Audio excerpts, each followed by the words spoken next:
So, greetings everyone, Coin here, slash Swirling Vortex 09, slash Steven. You can take any of your pick of those three names, and welcome to a stream of a different cut.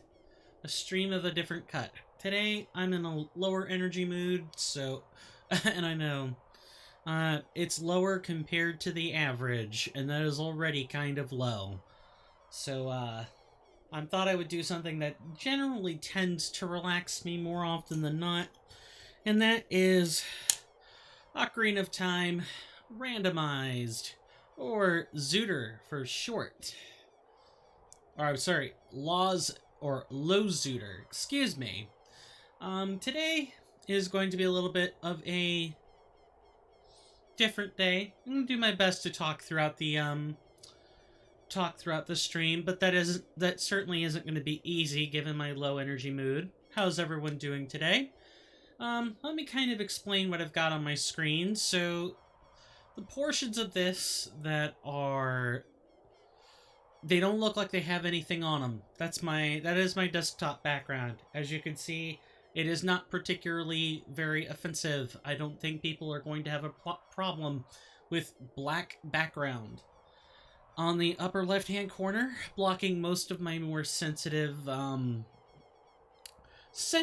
icons, I have, I've downloaded the emo tracker for the randomizer. This one is using one of the more advanced plugins because this particular seed that we're running with today is more random. Yeah, it's by Raikaru and Ats. That's the particular package if you want to go download it for yourself. I'm not sold on this tracker. I just tried to find one that lets me tinker with a lot of stuff because we got a lot of stuff turned on. So as far as the randomizer itself, we are using a specialized fork called DevFenhl. That is DEV, capital D, EV, capital F, ENHL.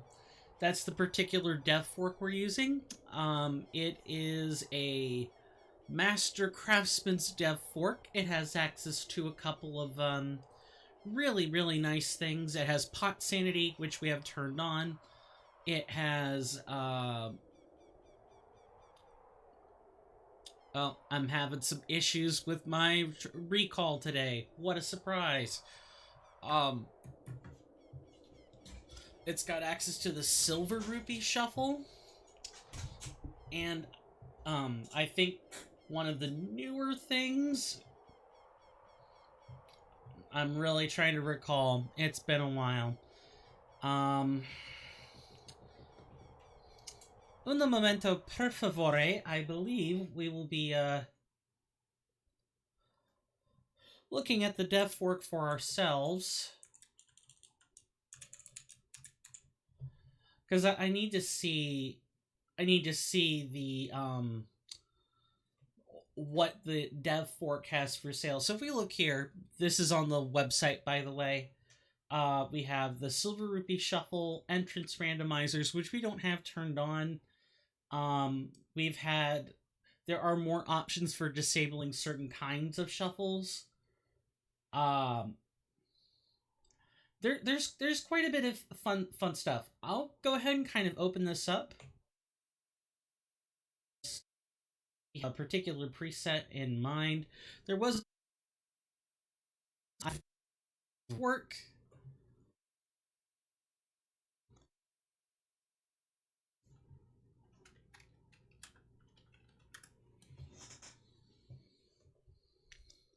Okay, we look to be back. There was a different one, a different fork by DevFenhl. That's a compound word stuck together, similar to the tag system, and basically, it has something called shuffled wonder items, which if you've ever done the you know the stepping stones in the Kokiri forest?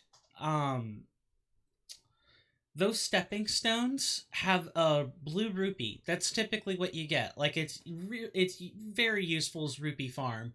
Well, turns out that's a wonder item, and it's a wonder item of a specific kind, and it can be shuffled. Um, just trying to make sure I'm looking at exactly what I've shuffled in. So I've got a lot of stuff. I have the seed. The seed is for the DevFenhl fork. If you try to plug that seed into another dev fork, that's not going to work. You specifically have to use the DevFenhl fork, which I believe this gives me a chance to demonstrate the two commands I have for today. This one is Legend of... Actually, I have to get the spelling on this correct. Give me just one moment.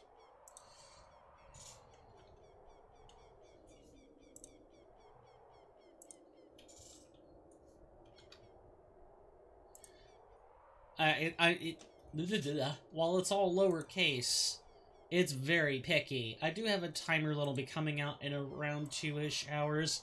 I don't want to wait on that timer, though. Okay, it's all lowercase, and I thought I had the correct frame of reference for it, but I'd rather get it right than not. It should be this. Yes. Okay. So that is a link to the specific dev fork we're using for today. That's pretty much it. So I sort of have a rhythmic process to the... I suppose there's a few more things I should go over. I have the compasses and maps removed. We start with those now. Additionally, because we start with the maps and compasses, I've opted to give us some extra information so we know what we have possession of. Looks like we start with a shadow medallion. So we're gonna just click on that. And yeah, so we're gonna have some audio cutting in and out. That can't be helped. I'm so sorry about that. You guys will have to let me know how loud this is, because I can only do so much. But needless to say, we're not ready to start as a child yet. We have... Oh, actually, what I could do is, since we have that information, we can just kind of right-click. Let's start by adding these. The spirit, fire. Forest medallion is in the Deku tree. This is in the water temple. This is in Dodongo's cavern. This is in the shadow temple. And the light medallion is in the forest temple. There we go. That I don't think you can tell the text on this one. It's mostly there so you can see the symbols light up as I change out, as I cross off specific things we retrieved. The keys. The keys are on the... We're using a keyring setting. So if we get a keyring, we have all the keys, period, for a dungeon. And the keys are for forest, fire, water, spirit, shadow, Ganon's tower, the Gerudo training ground.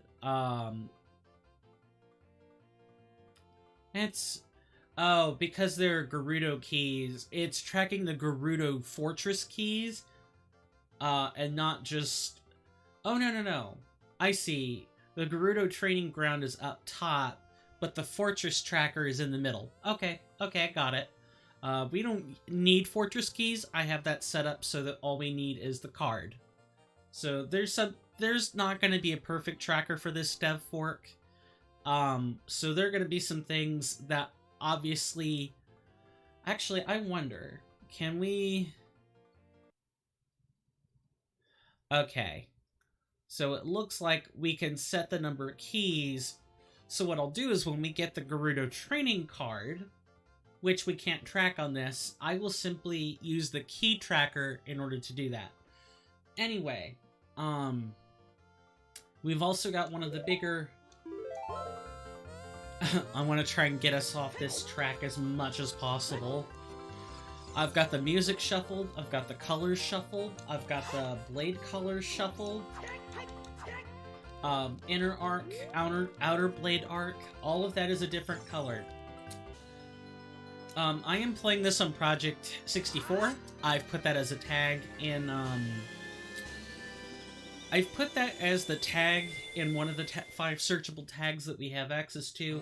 We actually have access to 10 tags, but I've limited it to 5 for a non-main staple series. Alright, now that we're in here, we should see what the random child start location is. But before we do that, I always like to start by completing everything I can in the forest. In Kokiri Forest, okay, it's nighttime. That's another thing that's random, is the start time. I don't want to get too comfortable surveilling my surroundings yet. One other thing that's kind of new, maybe most people aren't too familiar with, like DevForks or specific custom options. I have the pots and crates and chests all update based on texture. So we know right away that this is where a Skulltula token is. Token sanity is also on. And getting the token out of this is 1 out of 100. By the way, I've separated Ganon's key from the tower. The way we get the key, the way we get Ganon's tower key to fight the big bad is to get all 100 golden Skulltulas. I usually lock something behind getting them all, so that I feel compelled to not just run around, you know, speed running everything. Nice, we got 200 rupees right off the bat. That sure is a weird egg, Malin. You know, I didn't think people took to incubating rupees, but I guess we did. So weird egg is out there somewhere. There's a lot of stuff shuffled. Again, if you guys plug in the seed, which is in the title, if you plug that into the DevFenhl fork, you could get yourselves a spoiler log. You can play along. It's really, really fun stuff. I suppose it is probably worth seeing what the night market has for sale. But I sort of have a routine. I like to do everything I can as child first, and then anything else. Oh, I definitely don't want to stand in here that long. I also have heart sanity, like freestanding rupee and heart sanity turned on. So all the freestanding items that you find out there, oh no, they could be in here. Lots of shops end up being a total waste because they get one of the many freestanding green or blue rupees, and they're very expensive. The recovery hearts sting the worst of all, so you end up running around all over the place looking for any number of, let's get out of here. This isn't letting me think straight. Of course, that means we need to try to get out and into the forest or some other shop that's always open that actually has useful material.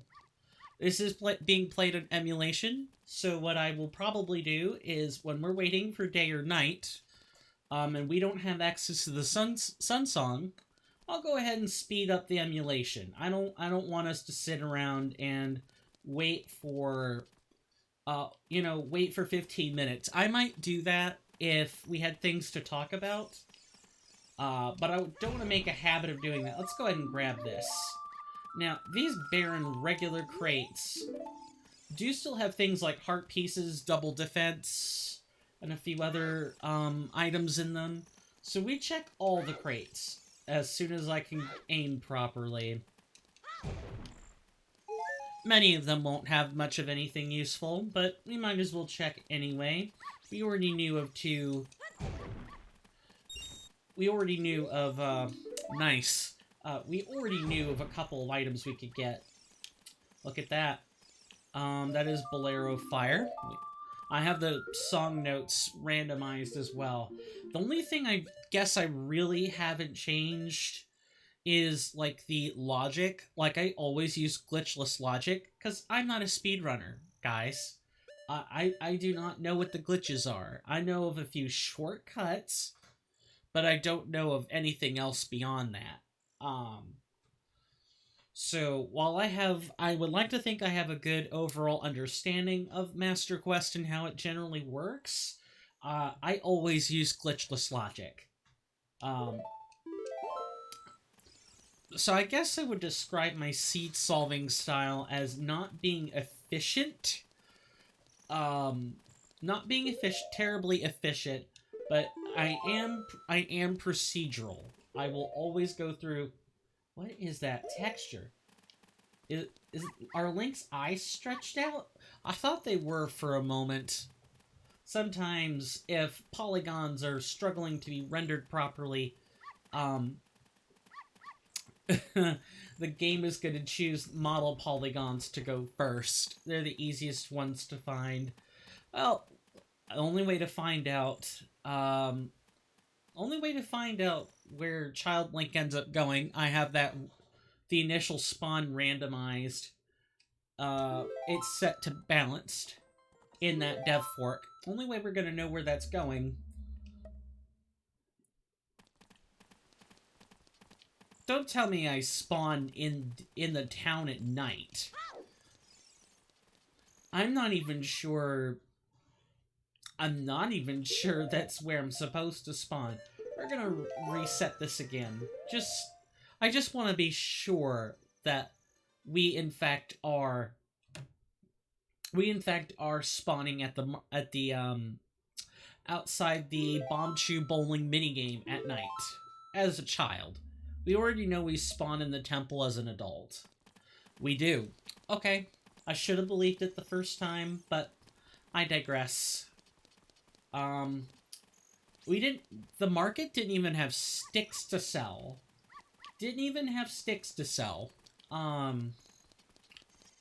So I suppose my next order of business is to go start checking. These rupees are burning a massive hole in my pocket, by the way. But we're gonna take little Richard home, grab the 5 rupee reward, and then come and come out to the road to the castle, speed it up so it's daytime, and grab anything in the shops. We have another token we can grab. Richard, this is my little Richard. Thank you. I'll give this to you as a reward. Alright, let's grab the token. Yeah, I've been doing these kinds of randomizers for a little bit. I don't always check. I'm very particular. I guess is what I'm trying to say. I'm very particular on how I do my randomizers. Like, you guys are probably seeing this particular kind of randomizer from me for maybe the first time. I do have some clips and highlights of when I did a randomizer before, so it isn't out of character for me to do. It's just, usually the randomizers were a lot less, well, randomized.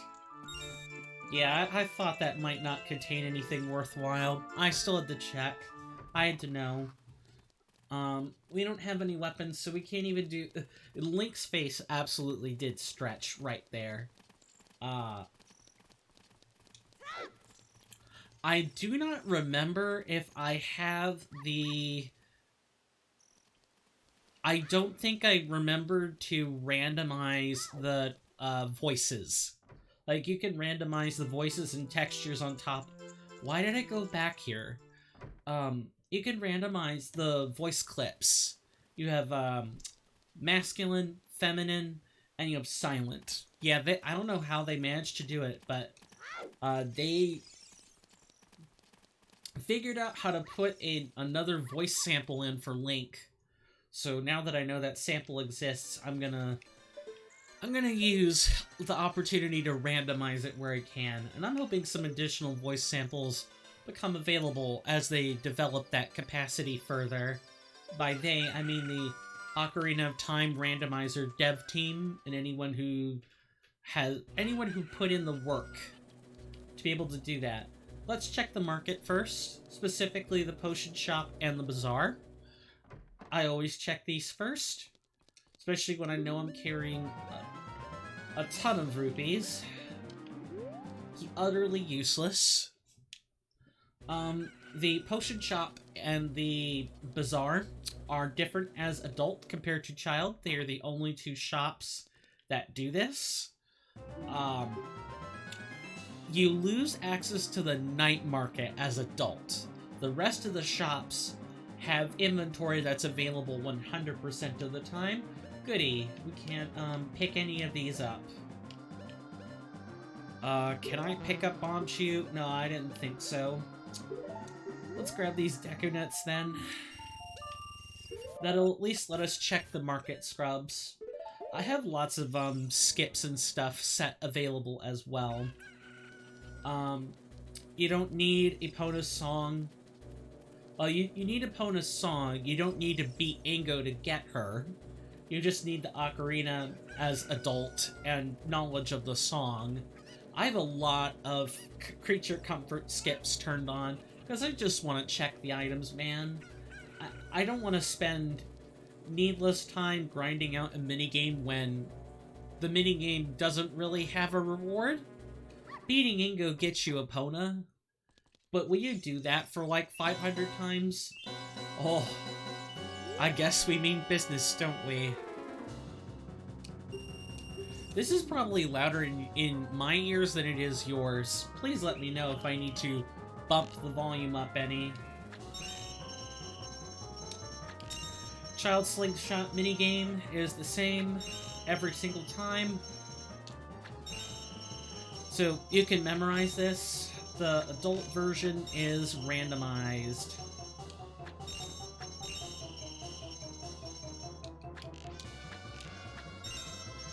Luckily, I only missed one. I'm terrible at this, by the way. I'm even worse at the horseback archery game. I don't want to get us out of here as soon as I can. Because I don't like listening to dinosaur boss music when we're in an archery gallery. But I like the songs random. I'm not sure why I'm hamming it up today. I'm flubbing it up. You know what? Considering, for whatever reason, my luck with this minigame is awful. It was good when I first started playing the randomizer. It was bad. And I mean really, it's been really bad for multiple years on end. Anytime I have any kind of advanced settings turned on for that slingshot minigame, it's less bad as an adult, but the child minigame never ceases to amaze me at just what kind of a pittance of a reward you get for it. I've even gotten ice trapped off a few of the attempts at the minigame, or like a few rewards at it. So it's rough. Alright, we have Deku Nuts, which doesn't get us very much, but it gets us something. The next task on our list is to start checking the pot warehouse. And I'll demonstrate what that looks like. We were in here before, but I didn't comment on it then. So, we've probably noticed quite a few pots in here by now. Any pots with a major item in them are gold.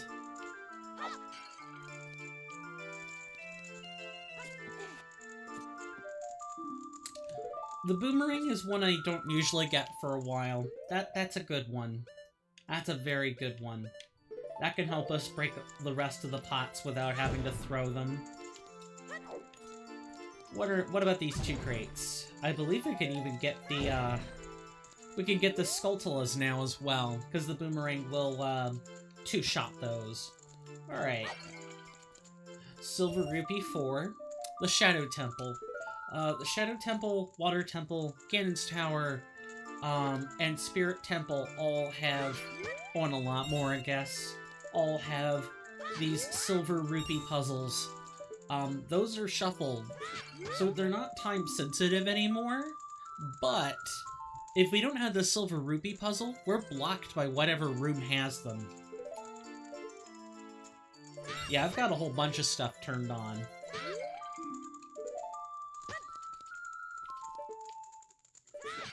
So anyone else just walk into a warehouse and start breaking pots? I can't say I do. Even this game, I try not to break pots. Unless I absolutely need the cash.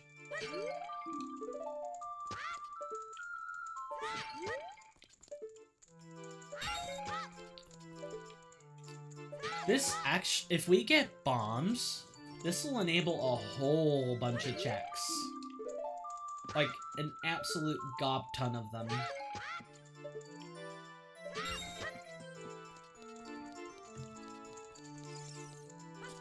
Anyone, who else likes the windmill? Get used to hearing this a lot. Alright. No, I did not want to drop down off of that. We can get the other pot on the ramp, and then we can get the Skulltula. It's all... Really, 90% of the randomizer is about, it's about coming up with a game plan. How do you start your randomizers? Where do you like to check first? If I were a speedrunner, I would, if pot sanity were turned on, I would absolutely, like, be-leg-it. Like, just bum rush the Hyrule pot house, like the warehouse. Because I know that this particular warehouse has a lot of different checks in it. A gob ton of different checks.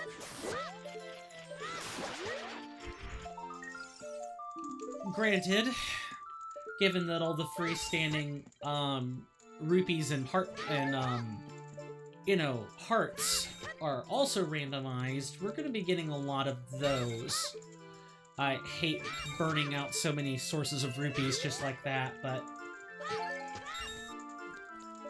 we kind of need to do this. Especially if we want to be able to not have to come back in here, except when necessary.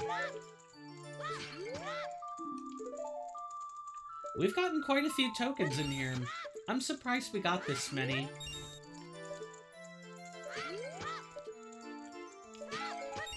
I'm hoping someday that... Nice, we got Silver Rupee for Ganon's Tower. I'm hoping someday that we'll be able to just mega merge all the, dev forks. Hey Alex, welcome to the stream. Good to see you. Glad you're here. Hope you enjoy your stay.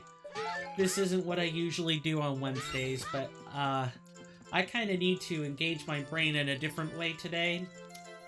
And besides, my right hand is kind of hurting. That's kind of the part I didn't mention in the tweet. And I don't want to be gripping my controller fiercely, you know, trying to platform and kill things in Blasphemous today. My right hand needs a break. So I'm getting one. I'm taking one. Suppose next order of business would be to go to the forest. I usually like to start there. If I'm nearby, we're in the early morning, so we should be able to just make it if we walk backwards. As Child Link, you want to be walking backwards just 100% of the time. What happened? I'm not sure. In terms of my hand, it just woke up like that. It woke up hurting, and it was hurting a little bit into the evening yesterday. I don't know what happened, but it hurts to grip things. It's a little bit better today. I will say that. Thanks, appreciate it. I don't know how to describe it. It's like, if you've ever seen those photos of, like, this is what humans would look like in 20-ish years. You know, they're going to be people with claw hands that can only flex so far, because there will be people so used to holding a phone in their right hand, it'll turn into sort of a hinge joint. That's kind of what my wrist feels like. Except it only hurts when I grab things. But I thank you for the sentiment nonetheless. While I'm sort of talking about my day, I'll talk about it a bit more. Woke up, dealt with my hand, went to class, learned some physics, relearned some physics, but I learned it anyway, to use the quotes. Went out, traded bags at the gym. I'm gonna get us out of here before I keep talking. Swap bags in the car that I carpool in, went to the gym, worked out for like an hour, maybe a little bit less than that. Got showered, got redressed, and then proceeded to spend 40 minutes wistfully looking for someone in order to get some closure from them. See, and I'll try to keep moving now that I've said most of what I needed to say on that front. So, I had dropped my classes. Let's get the shield now while we've got access. We're gonna need that shield. Nothing here other than that shield. That's what it looks like. Okay. Be lurking for some time. Try to resurrect your old potato by installing Linux Mint on it. Go get 'em. I hope you're able to work that potato out to its fullest. Being able to have a good, cheap PC is never a bad thing in today's environment. I'm gonna keep talking anyway. But thank you for letting me know you'll be lurking.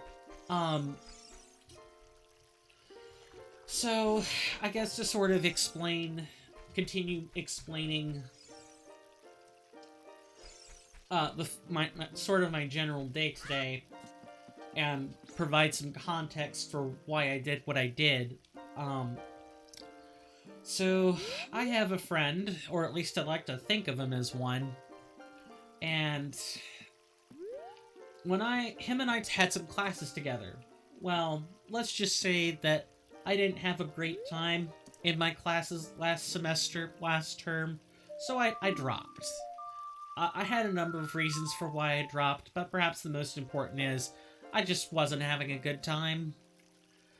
So I thought I would do him the favor of giving him some space, because those classes are hard. Organic chemistry and cell biology are hard. Don't let anyone try to sugarcoat those classes for you. They're difficult. And I just kind of stopped texting him for 2 months. And I thought I might have been doing him a favor, but as it turns out, I did some digging, I did some research, and I realized I just kind of inadvertently ghosted someone. Which is just, maybe not inadvertently, I didn't willingly. No, that's not true. I wasn't aware that I was ghosting someone, right? I just kind of thought I was being nice. I wasn't. Spoiler. I wasn't. And I resurfaced. That's something else you can do when you've ghosted someone. You can become a submarine. That's the term they have for it. And I resurfaced in December after classes were over. And I haven't gotten a response back in any of the 6 texts I sent my friend, in air quotes, since then. And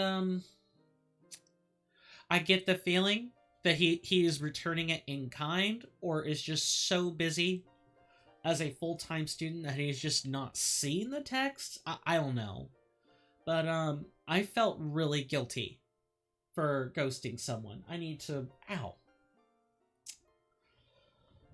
I hate it. I hate sharp edges on desks. I just nicked my finger on like the corner of like a piece of metal or something. All right. We've got the iron boots. I have a tracker for this just for anyone who's tuned in. I'm clicking on things for this tracker. And we have... Okay, so we only click these if we've got a capacity upgrade. Good to know.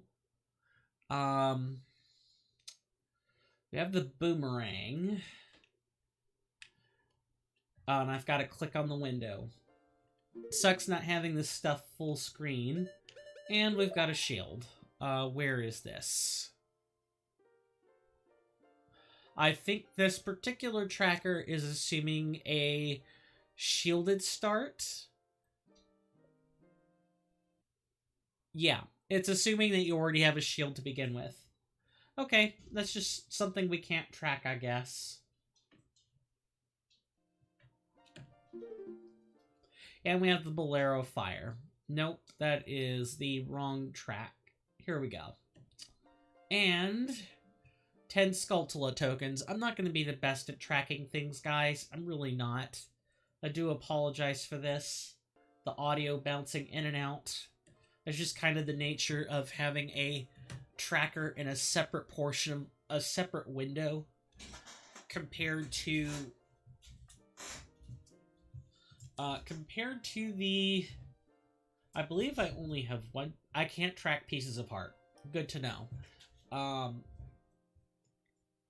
That's what happens when you've got a tracker. That's just on a separate window. Project 64 doesn't like it when you've got stuff like that in the background and you're constantly clicking between.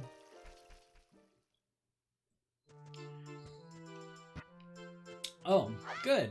I was wondering if this was going to have any items in it. Yeah, normally these pots have... Oh, nice. Normally these pots have a fiver, a 5 rupee, a blue rupee, and a green rupee in them. This house always has 6 rupees in it. Always. Okay, we're gonna return to the house, then come back out. And I'll demonstrate something while we're here. So I believe this...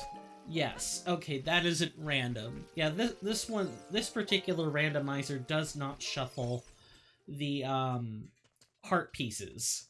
Or, not the heart pieces, it doesn't shuffle the wonder items. Me hopping through those particular, stepping stones and islands, that is called a wonder item. And I play a version of this randomizer called the DevFenhl fork. I mentioned it earlier, I'm mentioning it again for posterity, that they actually figured out a way to shuffle what you get out of the wonder items. And the wonder items are in the item pool. Which is just fantastic. Absolutely stellar. Brilliant. If I could just get the wonder item shuffle into this randomizer, I'd be good. I would be as happy as a dog. Saria's house always has 4 freestanding hearts. Hi, Saria.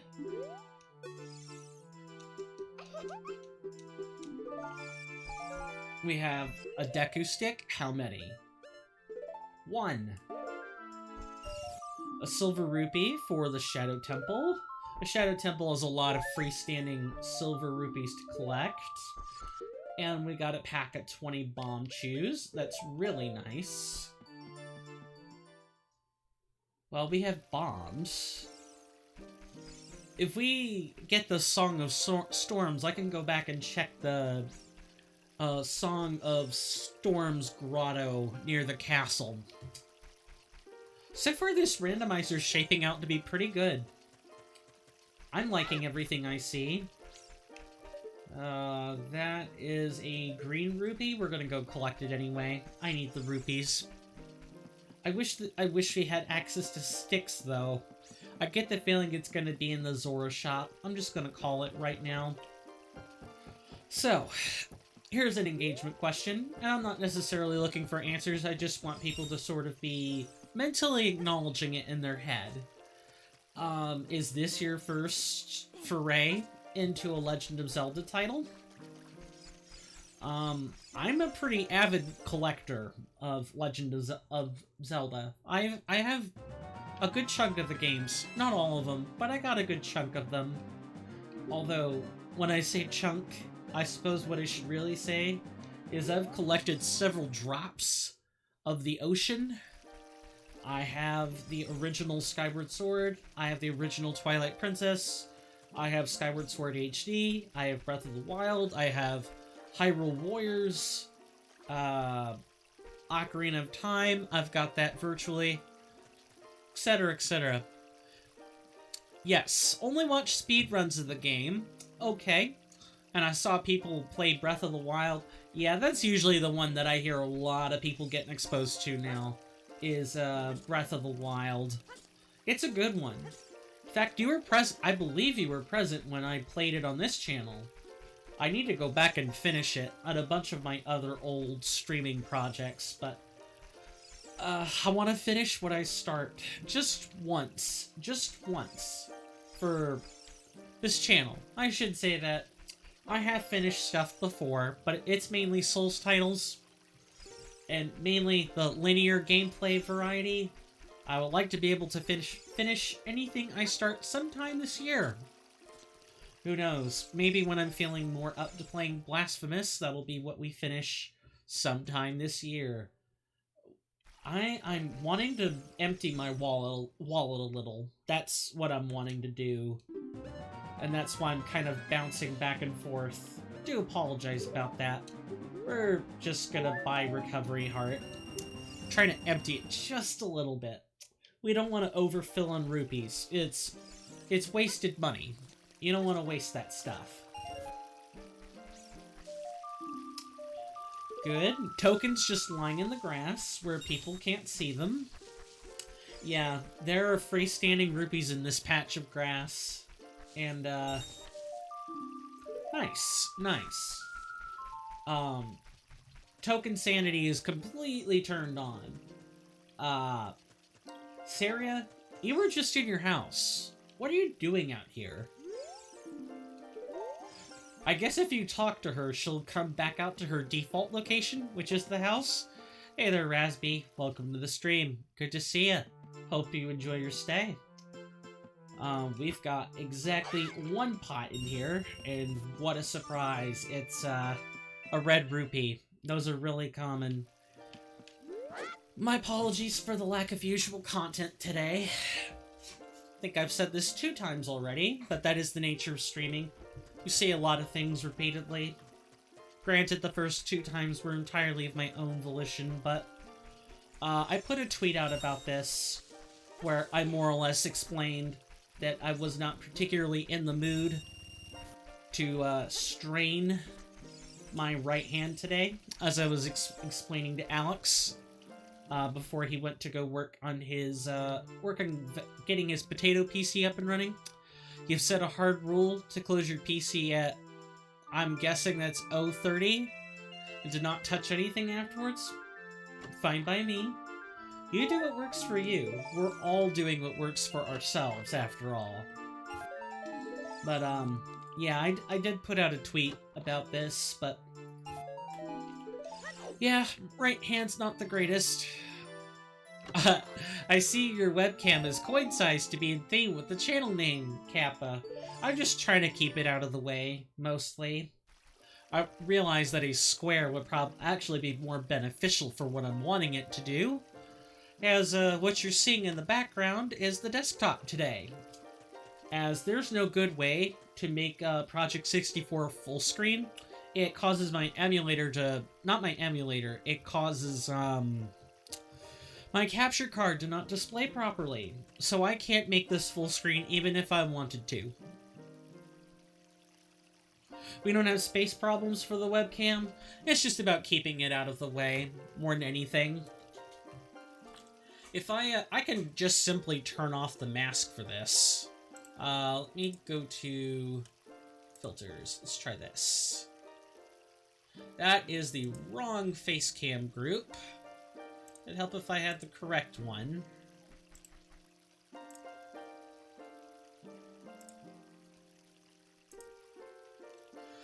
Is the square better?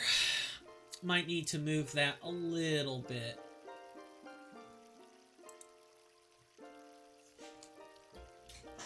What is with everyone? Just not having to squint? Yeah. What is with everyone in the squares, man? I don't want to be a square. I want to be a circle. Having to squint less is an improvement. Fair enough. That's fine. Well, it's not that my room's messy, but I do have a lot of stuff on my, trundle bed today, so I'm trying not to show that off. It's not just random trash. It's my gym bag from today, as well as my school books, but I don't want people to see the mess. So I figured the, webcam masks might help in this regard. I guess I just didn't stop to think about any of the other effects it might have on my stream. That's all. Or again, when we're playing a more involved game like Blasphemous, I really don't like, taking up screen real estate with my own face. But I also don't want to shut the webcam off either. It's a catch-22. I'm gonna get people who be proud to showcase your gym bag. I'm happy that you work out. Thank you. Appreciate it. It's not anything special, though. It's just a mesh bag, with, like, zippers on it. I mean, it's still full of stuff I have to extract from it. That's how much of a lack of time I've had today. Yeah, I think I spent about an hour working out today. Leg workouts and cardio at the end. What I've been told is that you do the weights first. It revs up your, metabolism. And then you do the cardio at the end, where you need to kick your heart rate into high gear. Watched a long debate regarding morality. It talked about veganism, and the problem is I don't disagree with the stuff that was presented. You know, this is usually a can of worms, but what did it say regarding veganism? Is it for, against, neither?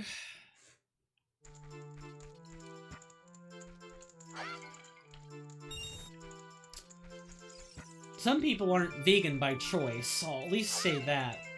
For example, my sibling has trouble digesting beef, and it's just and also they're poor.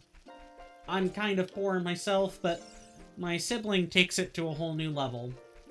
Meat's expensive. It's easier to eat plants. That being said, plants are also very expensive. They're getting to be very expensive. Anything real is getting to be expensive, as I'm coming to find out. And I think that's sad. It tells us what kind of a world we're living in today, where the synthetic stuff is just cheaper. Two people who I really like in general argue for their congruent arguments. One is a vegan, the other one isn't. And the one who is vegan would talk about the subject in general, and then more specifically why that other person isn't vegan. Oh, I need to be keeping an eye on this tracker. Okay. And unfortunately, the audio pauses when I'm in another window, so my apologies in advance. We have Bomb Choose, Ocarina. Do we have anything else? No, that looks to be it. But we did get 3 more tokens, so we're going to go ahead and do that now. I don't think we've picked up a single key either. Yeah, not a single key ring, or else they would track that.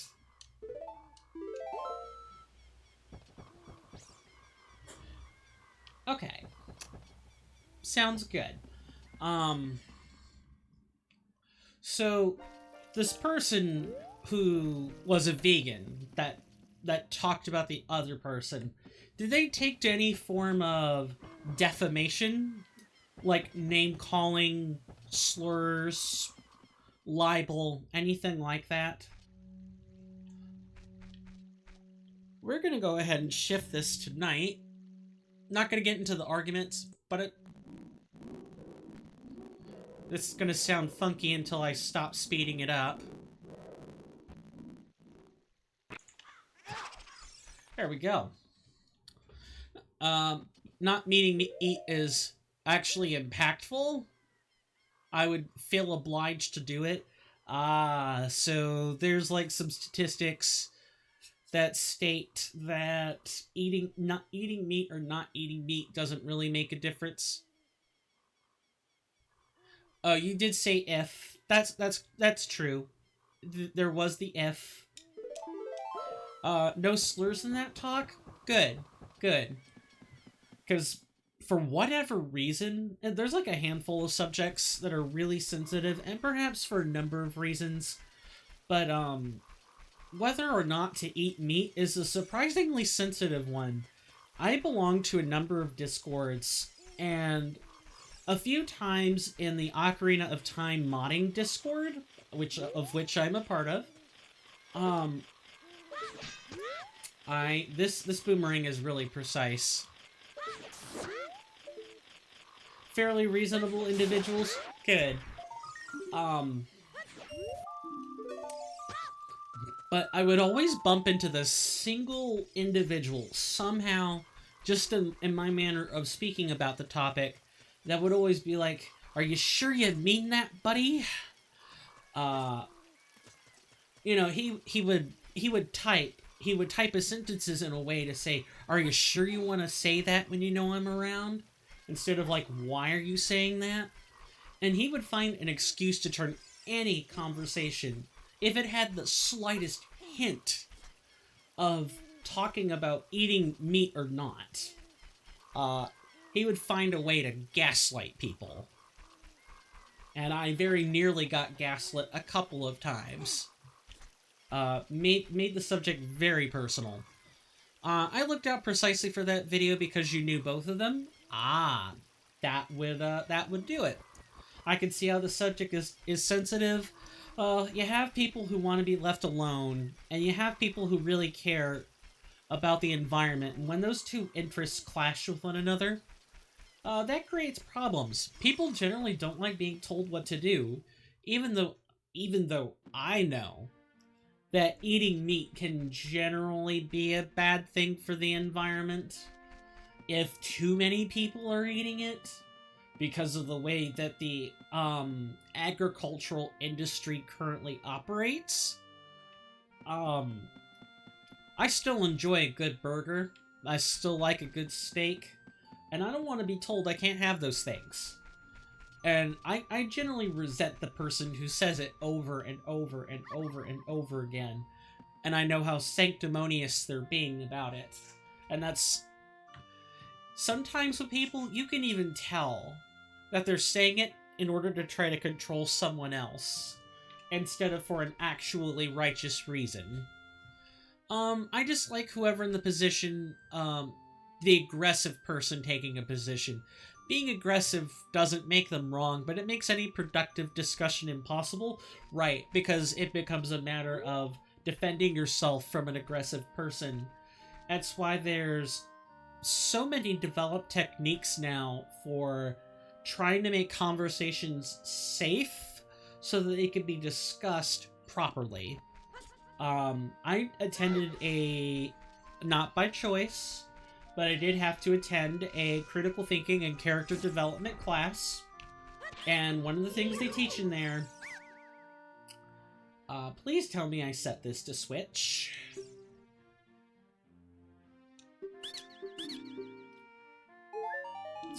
Thanks, Deku Scrub. I really appreciate the recovery heart.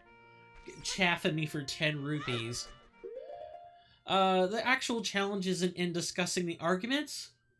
Exactly. It's the mindset. As you say in your next comment, the actual challenge is getting everyone in the right mindset so they're not combative. And the person who is I would say has more facts to back them up, right? Like, the vegan might have more facts backing up their actual point of view. You can't use those facts, or should not use those facts, in order to... how do I word this? You can't be aggressive with them. If someone's against growth fundamentally, or doesn't care about truth, but just takes what you said and you just know it's true, then all you can do is disengage. Exactly. Exactly. Did I get the... yeah, I did. I boomeranged the, Skulltula at the back of the Know-It-All Brothers house. That's right. Did I have items to update with this? No. Or I already updated the tracker. Happens quite a bit where I'll forget to do something, and then I'll forget to update the tracker, and then I'll forget I did the thing which would have me update the tracker. That's why I don't like trackers. I have a pretty good job. I do a pretty good job of remembering what I need to do on my own. But I'm gonna use the tracker for you guys, so that you can, follow along. Again, since it is the bottom of the hour, I'll go ahead and remind folks that, I am playing a Legend of Zelda Ocarina of Time randomizer. I have the seed code for the particular dev fork I use in the title. If you want to know more information about the particular kind of dev fork I'm using, you can type in !ZOOTR. It might be... I had the spelling for this earlier. I just have to remember what it is. Just making sure it didn't include a spare L. These are fresh commands I made today, by the way, so I don't have them memorized yet. It's nice watching particular debates on YouTube instead of dealing with people messed up with a messed up mindset before they talk. I see people actually discussing and making logical statements about actual issues, which sounds insane if you think about it. I know, people are emotional creatures, on average. Even me, or other people like me, who don't exactly have a high emotional quotient. I happen to have an emotional quotient of 38, which is 12 points below average. And emotional quotients are a psychological test figure. That's all it is. I have to focus on my emotions. I have to tap into them. I can kind of turn them on or kind of turn them off. It's not one or the other completely, but I have to be in tune with mine. The reason is much more easy to discuss stuff like game theories because games are simpler, but because people tend to be in the right mindset. Exactly. And it's easier to get into the right mindset with a non-personal subject. When you've got subjects to which people have a lot of emotions invested, it becomes very, very difficult to deal with. Only got 4 minutes left, and I'd like to finish answering other messages before going to bed. Good night. Thanks for stopping by, Raspy. Really appreciate it.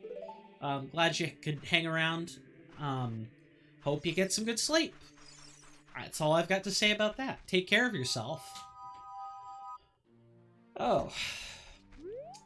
Since it is still kind of the bottom of the hour, I'm going to go ahead and take a short ad break. I'm going to program some coffee, so that I can stay awake. I still got a bunch of stuff I'd like to work on today. Feel free to get up, stretch your legs, grab a snack, do anything really, and I will see you after this approximately 5-minute commercial break. I will be playing a 90-second ad, so you can at least stretch for that long if you like. Your choice, whatever you do. See you guys after the break.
Sorry about that. I am back. I am very much back. My apologies for any extra time I took. I had to finish making the coffee and make sure that my folks didn't need me in the meantime. Alright. So where were we? Right, we were doing Lost Forest checks. So we were in Kokiri Forest. We started out in Hyrule Castle Town. We went and did all the checks we could in Hyrule Castle Town at night. That are in logic. That's what they call it. Like, technically, with a little bit of emulator cheating, I could have done the treasure chest minigame at night as well, where I could demonstrate that later. But for right now, I'm going to try to play things honest. Although I do typically cheat. I do typically cheat on my own. Because there's no reason to sit through 5 rooms of guessing which treasure chest it is. There's no reason for that. We already checked this grotto.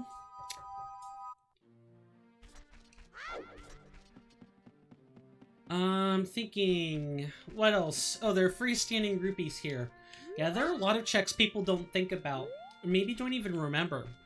For example, in the Lost Woods, this particular forest, normally, this is where you can get a piece of heart in the Ocarina minigame. There's a pair of skull children that are here, and if you pull out your ocarina, actually we have the ocarina, so we should do this check right now. I could show the game. It's Simon Says, but for ocarinas. Normally, in vanilla, you'd have to play up to 8 notes. You'd have to have 3 rounds of playing the game. First it stops at 5, then it stops at 7, and then 8.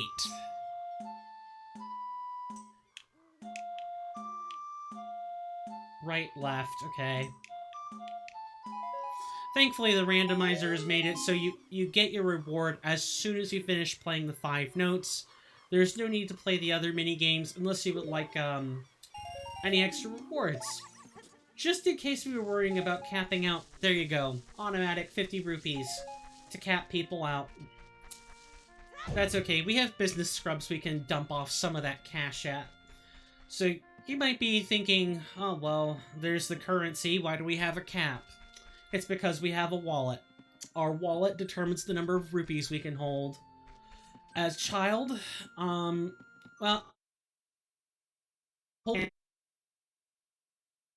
but generally,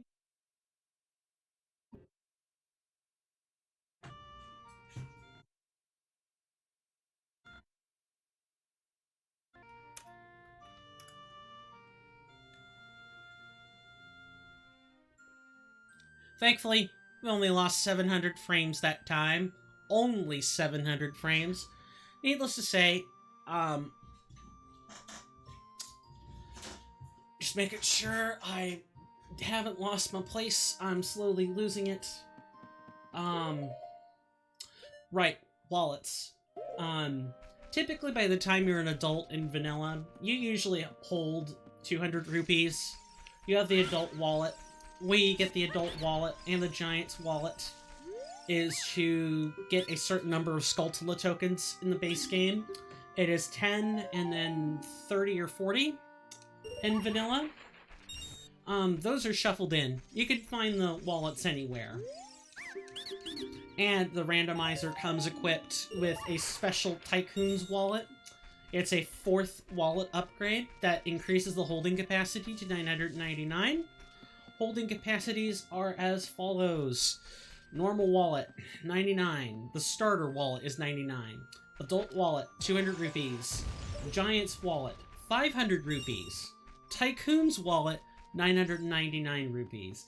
Generally, when you get the Giant's wallet, it becomes very hard to cap out on rupee purchases, and generally, if all the items had their corresponding vanilla values, you would need to hold only about 250 at a time. You don't need more than that. Having more is nice, but you would mainly only use it for potion refills and stuff. Nice ground shot. Business scrubs. I happen to know a lot about these randomizers, can't you tell? I don't know as much as, say, a speedrunner does, but I know quite a bit. I love doing these in my spare time. It's just a nice way to engage your brain in a different way. It's about process of elimination over and over and over. And if you know the game actions you need to take each time, then you can tack on more and more random shuffles each time. Like, if I wanted to, I could shuffle the entrances to these places. I know where everything is. I know where every entrance is.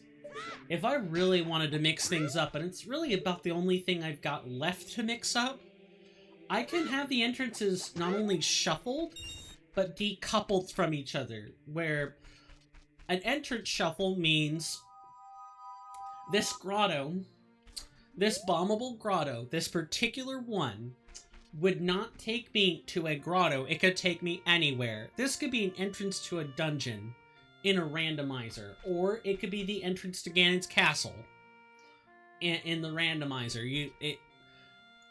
Entrances are pretty much toggled to, check if you're child or adult, so you can kind of sequence break some things depending on how loosely you have your entrances shuffled.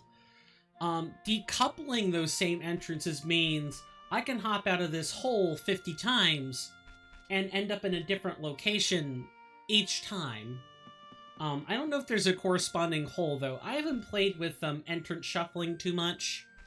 The most I've done right now is shuffle the owl warps. We'll talk about those in a hot minute. I believe that is too far. Yep. Have to hold it for about 2 extra seconds. Bomb shoes have a really long fuse, by the way. This particular hole. I know a lot about this particular randomizer. You're about to meet the fun room. There's a ceiling. There's a floor. There ain't no walls. Or there are, but they aren't textured properly. Or don't have textures for them at all. This is one of the unused rooms in Vanilla. I don't even think you can bomb for this particular grotto in ROM version 1.2. I believe that's the release version that's native to most cartridges, is NTSC version 1.2. I could be wrong. It could be PAL version 1.2. Either way, this room is not present anywhere. You can only get this in a 1.0 cartridge or a 1.0 ROM. I don't have 4 sticks. Also, okay, it is set to switch. I was a little worried about that.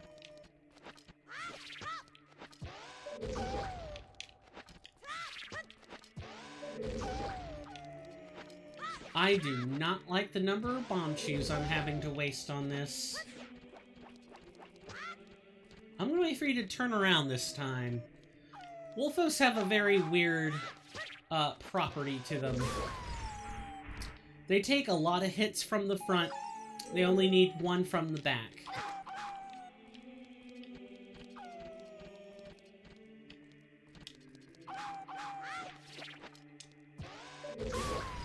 Thank you. For whatever reason, their exposed back just... any hit to that exposed back with like a sword or something, one hit KO. I think Child Kokiri's sword and a number of other different attacks don't kill in one blow. As you can tell, I know entirely too much. I don't do this in my free time an incredible amount, but it always sticks. I always manage to make it stick somehow in my head. Very easy for my memory to do. Okay. Thankfully we don't have rupee drops turned on. That would be... Oh, that would be quite the check. I do play with a particular dev fork called DevFenhl that scrambles the enemy drops, so what it causes you to do is to have to kill each enemy once. So you get its drop once, and then after that it drops normal items the rest of the time. Deku Scrubs, usually the Mad Scrubs, will often drop Deku Nuts as a normal drop, or Deku Seeds as a normal drop. Well, now a piece of heart could be there instead, if we were playing the DevFenhl fork.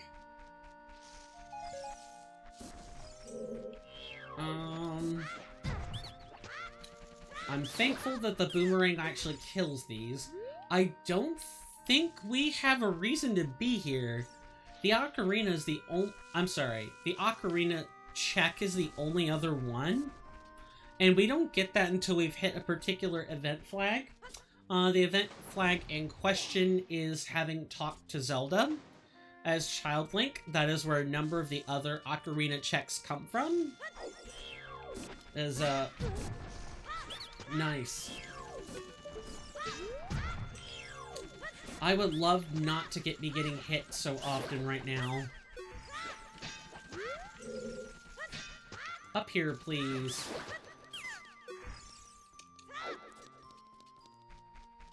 Yeah, this check's not open yet. We can go here right now. It is the Saria Ocarina cutscene. It's the second one.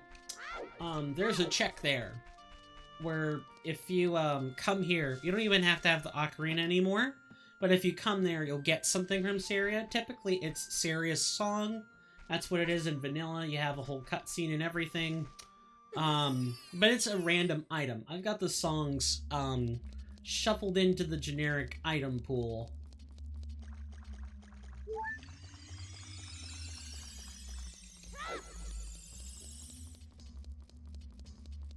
Okay, what else can we do? We are in the Sacred Meadow at night. There are no Skulltulas here, but we have access to Goron City right now. Yeah, I have a plan. I generally like to check child locations first. I only have two exceptions to that rule. Spirit Temple and Bottom of the Well. I'll check those. I will generally check those after I've checked the initial child locations, or sometimes I'll go to the adult locations first after checking child. And then if I don't find anything, I'll come back and do Bottom of the Well or the parts of the Spirit Temple I have access to. Spirit Temple can be accessed by both adult and child. It's the final dungeon before going to Ganon's Tower. There's a child section. I think I've already said that. It's got different sections, and you can come to the Spirit Temple whether you're an adult or a child. And it's not like, oh, well, child has access to some things adult doesn't. They more or less have the ability to retrieve the same kinds of items. The tools just change. Child gets boomerang, can go around curved corners, but that's generally about it. I need to be over about half a centimeter, half a pixel or something. Or I can just take a hit. Let's do that. That way we're not wasting so many bomb chews. Those things ain't cheap. Do we have sticks? No, we don't. We have junk. Not even an affordable piece of heart. My god. I will take 5 of your finest bomb chews. Did you guys know that there's a Space World 97? There's a original beta, or alpha even, of this game called Space World version 97. It's different than the initial beta dump, but it's like the polished version of that dump. And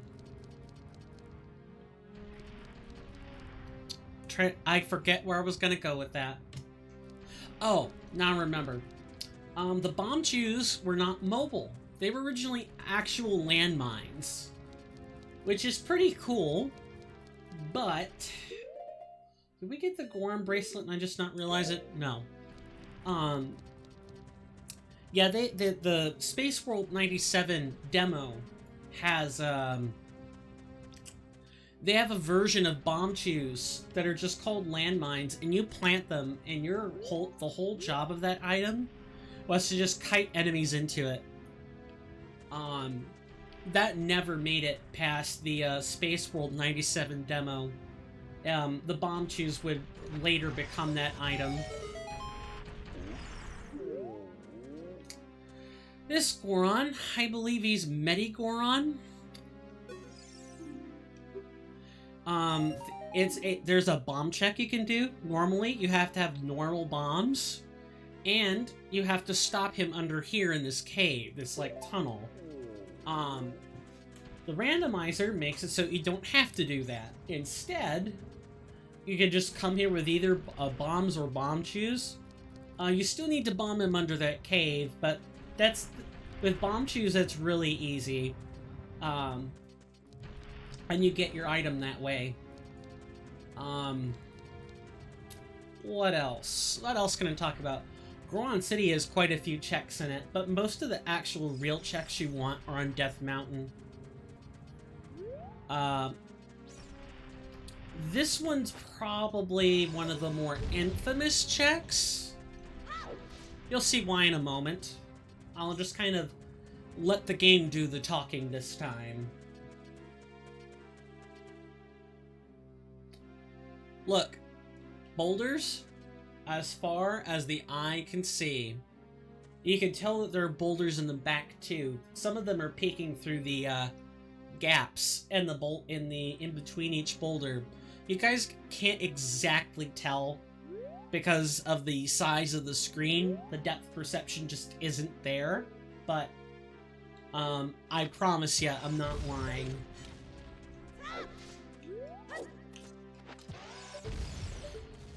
Without the Megaton Hammer or Silver Gloves, the only checks we can make, I was too close to that boulder. The only checks we can make in this particular room are going to be the crate check and the 2 chests. You need exactly 4 bombs to make this check. Come through here, you see the 2 chests. Chests don't have a texture, so they're junk items. Or money. I'll take money. I love money. Purple rupees are good. I'll take even the recovery heart game. I'll take the cart. The heart. Okay, here the crate had. I did not mean to do this. Silver rupee for the lava room in the Gerudo training ground. Yeah, those rupees are really hard to get. Let's go back and pay 60 more rupees and get 5 more bomb chews, and then we've got interesting checks we can make. There are a lot of checks. With the DevFenhl fork, I think I've put in, like, comparing it to vanilla, right? Because that's always the comparison you want to be making. Compared to the base game, I think there's something like 260 or 300 other kinds of spots we can check an item for, which is mind-boggling, right? I did not go get items. I did not go get bomb chews. Gotta fix that.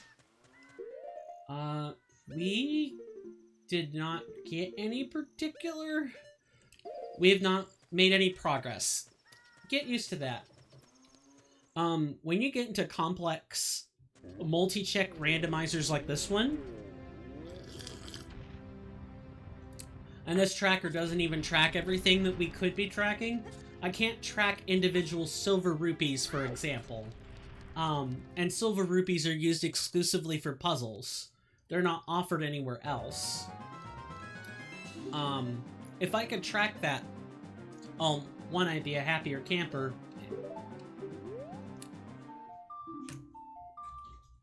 And two, I could actually show you just how many things we have to track. As it stands right now, the best I can actually say is I promise I'm collecting all the silver rupees, and we do have an in-game way of checking. If you'll notice, pressing... let me say this, the randomizer has D-pad functionality baked in. That's not something available to the vanilla game. This is exclusively if you're playing a randomizer. My different D-pad buttons, except for up, D-pad up, have a function on them. Left brings up the maps and compasses you might have. There is a third blank there. That third blank is for the boss key. That'll fill in when we get the key rings for everything except Ganon's castle. Or Ganon's tower, excuse me. Pressing down on the D-pad will always bring up the medallions and stones list. You need 3 medallions and 6... you need 3 stones and 6 medallions to natively unlock... Actually, no, you don't. That's a randomizer setting. In vanilla, although you can never have less than 3 spiritual stones and 6 medallions, in vanilla, the code is there only to check for Shadow Medallion and Spirit Medallion. If you don't even have any of the others, the game won't care. It'll just award those checks to you anyway. You could just open the Rainbow Bridge to Ganon's Tower that way.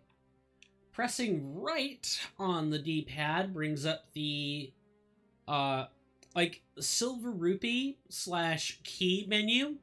Now, normally, in the native randomizer or, well, not in vanilla. It's strictly like the stable randomizer version. I believe it's 7.1.1.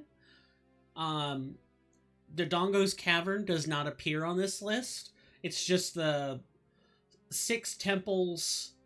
No, I'm sorry, it's the 5 temples below the well, the hideout, the training ground, and Ganon's Tower. But we could track our silver rupees through this, and it'll tell us about which room it corresponds to as well. So we collected silver rupees for like 3 of the 4 rooms in the Shadow Temple, and it shows as these various colored numbers, which I think is really cool. I'm glad this particular... No, I think the DevReal fork does it as well. I'm glad the dev forks have this. I can't wait for some of these features to be baked into the stable randomizer.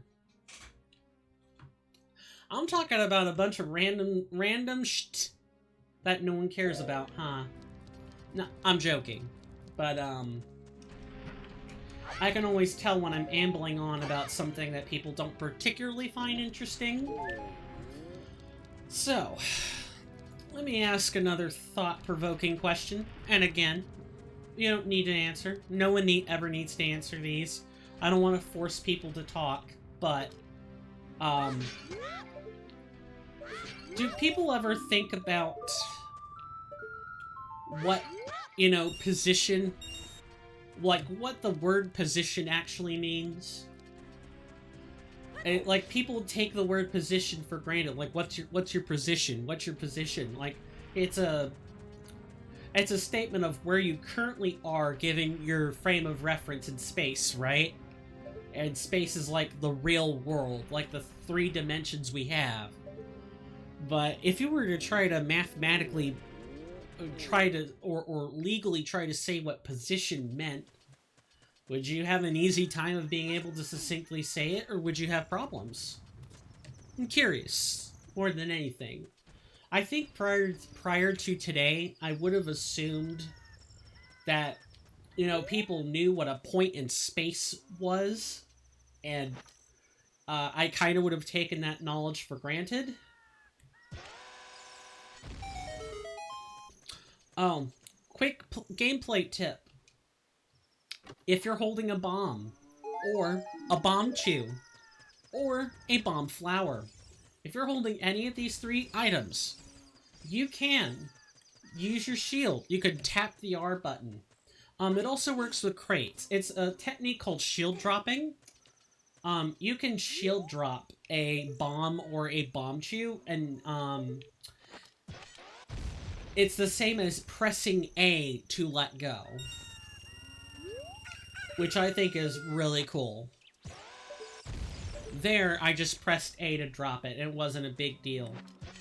If I wanted to bake the fuse on a bomb and then throw it, I find it to be a lot easier to get really precise bomb fuse timings if I'm shield dropping the bomb rather than, you know, pressing A to drop it. Now, if it's distance you're looking for, or if you just need some speed, then the, I'm sorry, distance, that doesn't really apply. I'm gonna get the silver rupee and this piece of heart, and then I'm gonna leave the rest of those right there. And what we're more or less going to do... I wish I had a way to track heart pieces in this tracker. We currently don't. We're gonna go empty our wallet real quick. Again. This time, because I know what's there in that grotto. That's a special grotto, by the way. It's one of the few that contain a cow. We are going to spend all 99 of our rupees. I normally like to have some on hand.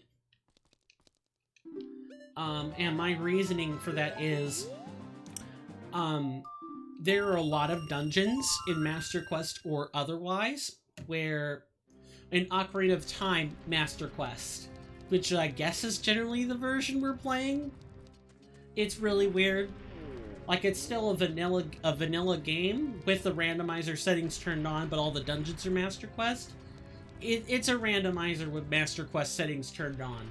Needless to say, I have the business scrubs set to be affordable at 10 rupees.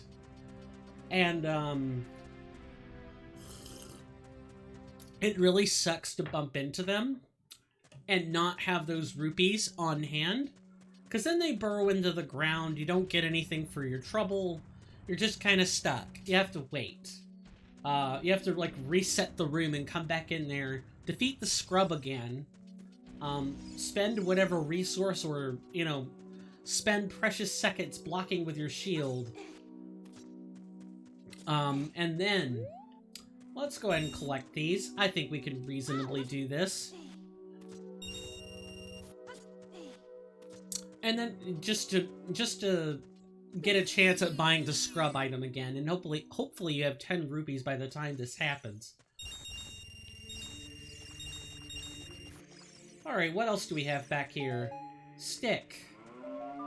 Silver scale, that's a good one. That opens up Zora's River and Zora's Domain to us. You might be thinking, well, how do they do that? That is because normally, to access Zora's Domain, for Zora's River, we actually need bombs to get there. The silver scales let us cut that journey short and not need bombs, but we have bomb chews, so we're good. But to get into Zora's Domain normally, you need to have the ocarina, and you need to know Zelda's Lullaby. We have the ocarina. That's actually really hard to come by in most randomizers. The ones I play anyway. Randomizer seeds. Let me get really specific. But we don't have the lullaby. It's the first song you learn. We don't have it. So, the silver scale lets us enter Zora's Domain by... Well, it lets us enter the domain because in Lake Hylia, another region we have yet to explore properly, Another gameplay tip for you. If you're making your way up Death Mountain, you can hold out your shield. Even if it's made of wood, you can hold out your shield, and the rocks don't impede you nearly as bad. Even though they're falling on top of your head, your shield is blocking the boulder from being able to hit you. Which is really good stuff. But like I was saying earlier, Lake Hylia has a shortcut to Zora's domain. That domain and vanilla, or that shortcut in vanilla, assumes you have the scales. You need the silver scale specifically to get through there, or at least the silver scale. There's also a gold scale, which increases your diving distance further. And if you have the gold scale, you have the silver scales for all the checks you would ever need to make. Most of the time, though, usually in randomizers, you're stuck at the silver scale. And the silver scales are all you need. We're gonna cook this fuse for a second.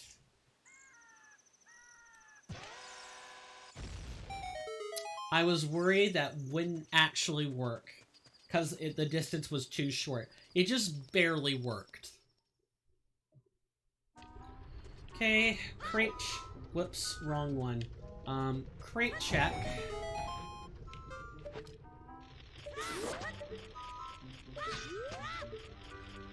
You might be asking yourselves, why is there a timer? It is because Child Link, regardless of what you're wearing, cannot survive in there too hot. If the timer runs out, you die. So our job is to get there, is to do our business in there before that timer hits 0, or it is a actual game over. The length of the timer is equal to 4 seconds, or 2 seconds per quarter heart. And you typically start out with 3 hearts. So you're guaranteed at least 24 seconds baseline. But because we have 4 hearts, we get an extra 8 seconds. 8 seconds per whole heart. So 8 times 4 is 32. 32 seconds.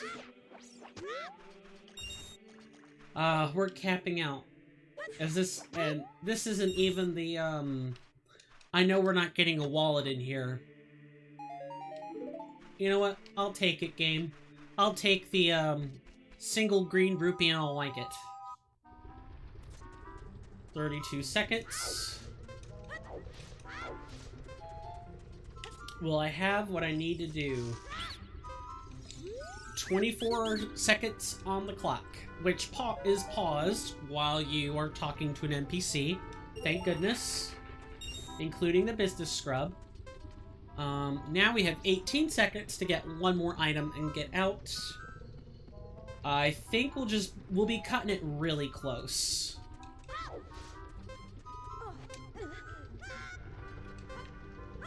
I'm just gonna drop. And see, losing the heart gets us that base 24 seconds. So the math checks out, in other words.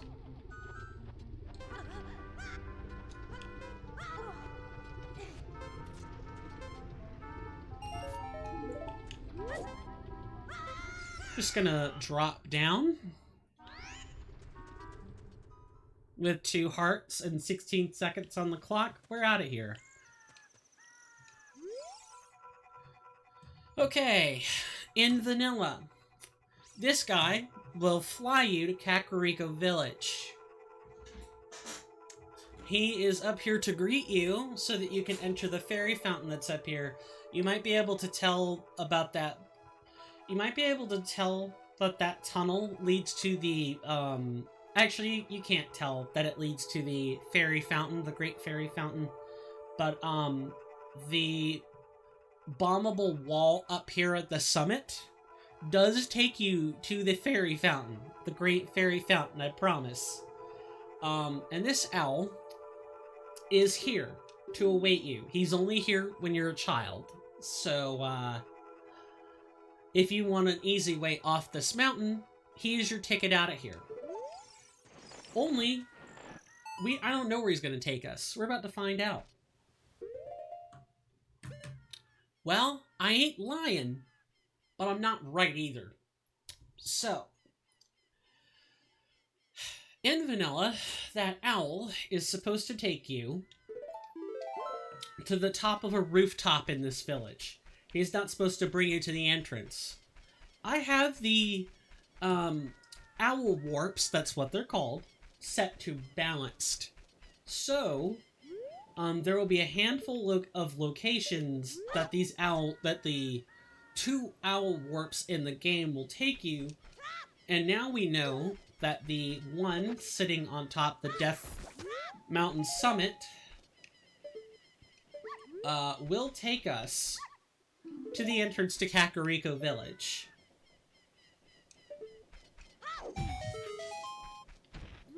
Which is really sweet.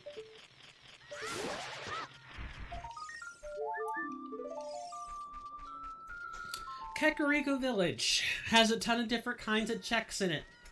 The crates become checks at night. Some of them don't have anything in them. A lot more do.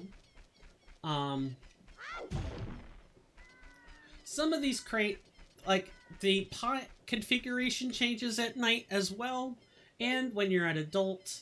So, typically, the spots in which you want to check Kakariko Village are at night, and with both child and adult. The town layout changes quite a bit in vanilla. As an adult, Kakariko Village gains an archery minigame shop, and these 2 shops up here, or 2 buildings up here, become the new potion shop and the new bazaar for adult. There are a lot of checks in this place. Can you tell I know entirely too much about this?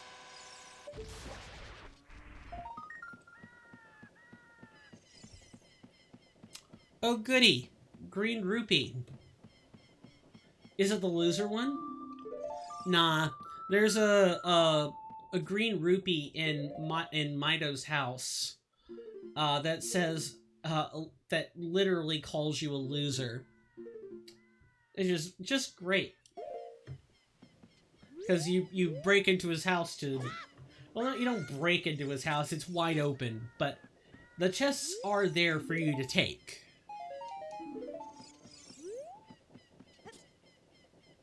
Did I check the... I don't think I checked either of the grottos. So, another cool thing I have turned on, at least it's cool in my mind. That's the only person whose opinion matters right now. I'm kidding, but in all seriousness, I think it's cool. And it's called the Beehive Shuffle. These beehives normally contain junk items like rupees in them. Some of them contain 20 rupees, some of them contain 5, and I think some of them are just duds. Well, a bunch of items have been shuffled in. The beehives, at least the first time you break them open, will have an item for you, which I think is really cool. It opens a lot more places to check. Most of the secret grottos have 2. Business scrub grottos have 1 and 2 different locations. There are a number of other underground places that generally tend to have 1 beehive.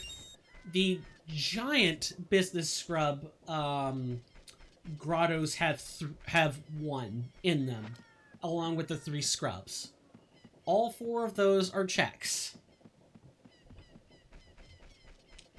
Anyone else have a game they know the ins and outs of?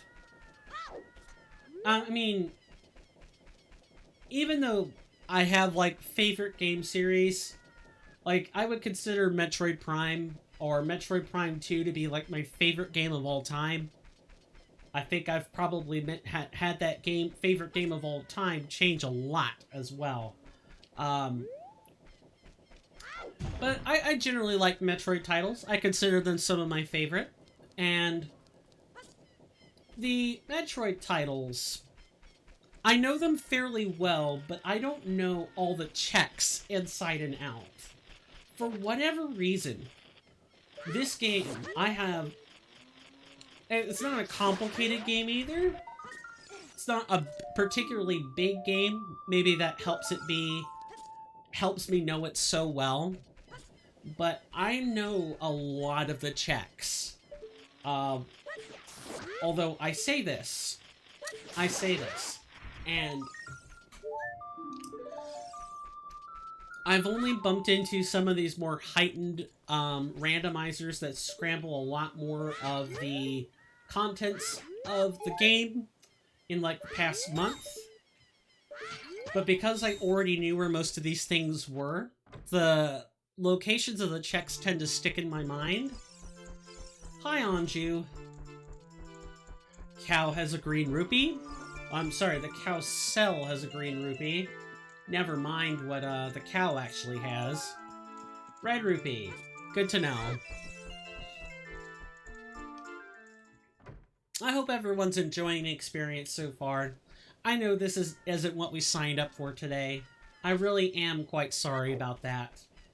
But I can't help my hand hurting, and I can't help not feeling in the mood for a game. I really can't. I mean, I guess I can, but come on. That's like asking someone to turn their emotions on or off. I only have a switch for that some of the time. Not all the time. And even then, it's more like mute one section or the other of my mind. Not so much turning my emotions on or off. I have some friends who can do that.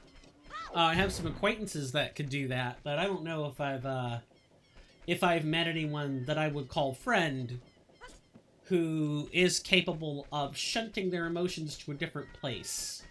It's not like you either natively do or don't have them. I natively have my magic. Can I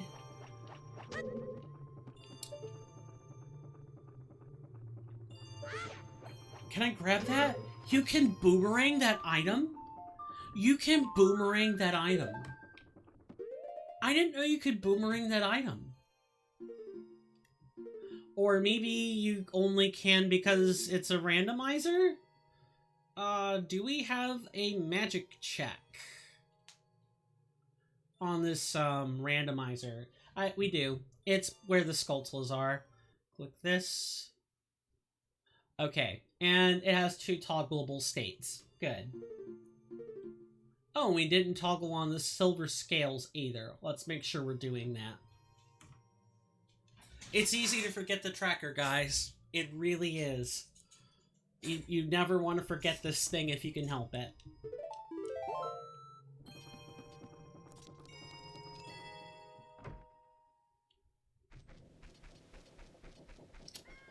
Okay, what else have we not checked yet? Check the Skulltula by the tree. I checked the Skulltula sitting up here in the construction zone. I've gotten the Skulltula back here. I've gotten the Skulltula up on the ladder. The last Skulltula is the one behind the future bazaar house. Don't think we've checked that fully. There are 4 pots up there as well. Yep, sure enough, there's an item here.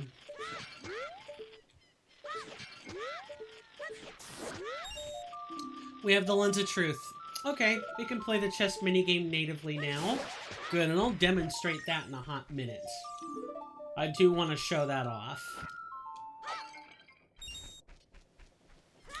I didn't think we get the Lens of Truth and magic this early. Granted, I don't think we were supposed to get magic. I think boomeranging that item was out of logic. But, well, even the way you normally get it as an adult is still technically out of logic. So the way you get that item that I boomeranged earlier and got pretty excited about was, you become an adult, and as an adult, the first place you go is Kakariko Village, and in vanilla, you're looking for a hookshot, which means you go to the graveyard. And as an adult, this lovely gravekeeper we're about to visit is dead. He is dead as an adult, and he'll have a grave set aside for him. You go into that grave, and your reward in vanilla for entering, let's see, it's right over here. There'll be a grave right over here. It'll have a wreath next to it. Your reward for beating Dompe, well, you're not beating Dompe the Gravekeeper. You're, beating a fixed time. That's what you're doing. You're beating a fixed time, and that time is 1 minute. You need to navigate a graveyard maze in exactly 1 minute, and if you do that, you'll get a reward. That reward is the hookshot. And if you can beat the race a second time for a piece of heart. Needless to say, after you beat that race, your way out is one of two options. You can either glitch out the, you can glitch out that room so that you can just get force ported out there and you'll lose a heart. Or, in vanilla, the game actually expects you to have the ocarina, and you need to know the Song of Time. And there'll be some Song of Time blocks you can move in order to get out of there. And when you finish moving the Song of Time blocks and you go out through there'll be a set of stairs. You'll actually end back up in the windmill, which, surprise, is that windmill in Kakariko Village. We were just there. And we emerge at the top. There'll be a set of stairs, and you'll be able to access the windmill blades. You can hop on them for a ride, and there will be a piece of heart waiting for you. That piece of heart is where that magic jar was. The giant jar that enables us to use magic. Oh, come on. Thank you. Yeah, that's how you're intended to get it. As an adult, as it turns out, you can just kind of finagle your jumps. You can get on something. You can get on one of the pillars next to the windmill wheel. Whenever a windmill spoke is not nearby, you can jump.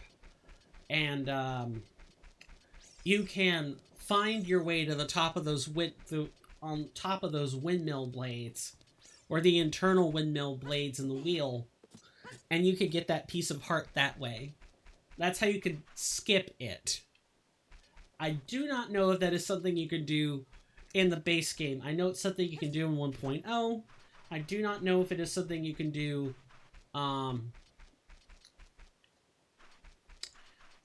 in vanilla as we know it.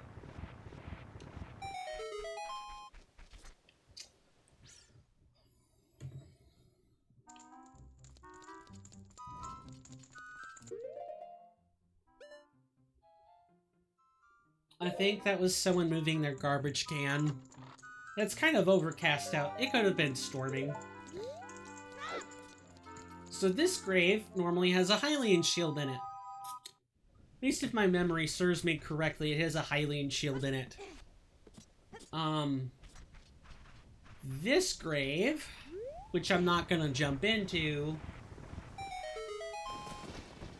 Yeah, you might check a few graves in vanilla before you make your way here. You could jump in here, which I'm not going to. And there will be a re-dead and an empty altar, and you can get a treasure there if you come back with the Sun Song, which you can get normally by opening up that giant gravestone by playing Zelda's Lullaby in it. Can you tell I've played this game a lot? Randomized or baseline, I've played it a lot. And I happen to have a good functioning memory for it. The fact that Dompe wasn't there at the graveyard at night, he normally is, suggests to me that it is rather late in the night or earlier in the morning in the game. And so we will need to come back later when it is nighttime again. If we would like if it would like to get an item.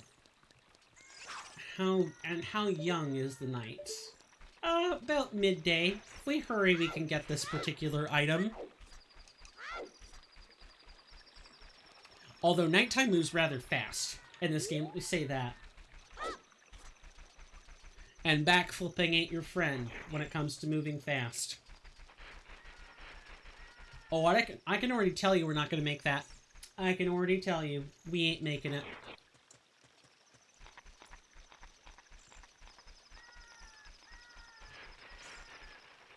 Let's just wait for the morning, shall we?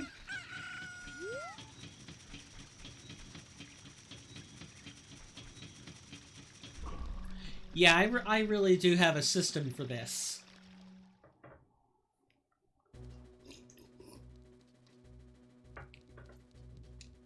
I think, yeah, we already checked this. You don't need to check it again. The pots will just have their normal items if you break them in a pot shuffle, by the way. So you don't lose out on, like, the easy rupee farming spots. I'd be a little worried if you did.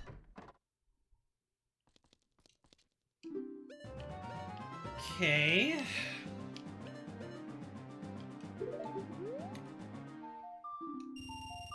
Oh, we need 10 for the, we need 10 for the treasure minigame. That's okay. And we probably want 40 overall. No, 50. I take that back. We want exactly 50. Yeah, 50 sounds about right.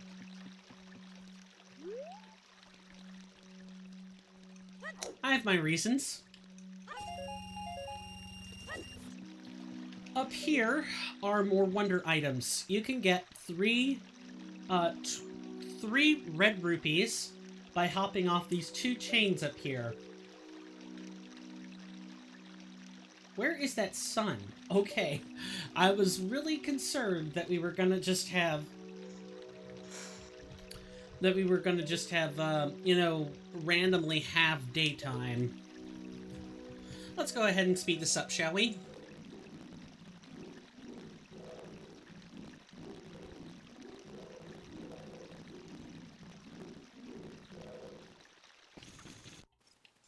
Okay, town's sealed up at night. Let's whip out our lens of truth. Hopefully we get something good out of this. Welcome back, Alex. How did wiring your potato go? This is a damn serious treasure minigame. Normally the music's supposed to be fun and festive. This looks like I'm gunning for a boss battle of some kind. It's what it sounds like. Troubles with the USB? It's write protected? Oh god, that's awful. Sorry to hear that. I take it that's what you've been looking into as well, is like either how to overcome the write protection or how to get around it. If you can't outright find some way to directly deal with it. While I wait on that particular discussion, this is the treasure minigame. The premise of it is that you'll come in, there are 2 treasure chests, and without the lens of truth, you guess which chest has the key in it. Guess right, and you can move on to the next room. Guess wrong, you get the amount of rupees that are in the chest you guessed wrong in. This case, it would have been 5. And then you would have gotten sent back to the beginning, had to pay 10 rupees and do it all over again. I picked exactly that USB from home. I got it some years ago from a local university. I was about to open a wrong chest. Ah, sounds like it had been a while since you've last touched it. And USBs I get from universities do tend to be write protected. Didn't even know that was a thing until now. Did I just... No, I feel like I flicked the lens for a second there. Yeah, those are a thing. The write protection doesn't come up too often. You've got to be kidding me. I go through this serious-sounding treasure minigame with the dinosaur boss battle music and everything on it. And what do I get for my trouble? Net 10 rupee loss. And what about the seed thingy? I forget, or I'm not quite sure what your question is in inquiry to. If it's the treasure minigame, then I was just going through that. If it's about the, it must have been the topic beforehand that I've lost a handle on. In terms of how this randomizer seed is going, I would say it's going slow. It's going real slow. But we're making progress. We just have to keep at it. And that's the thing when you get with the... That's the thing when you scramble a bunch of stuff.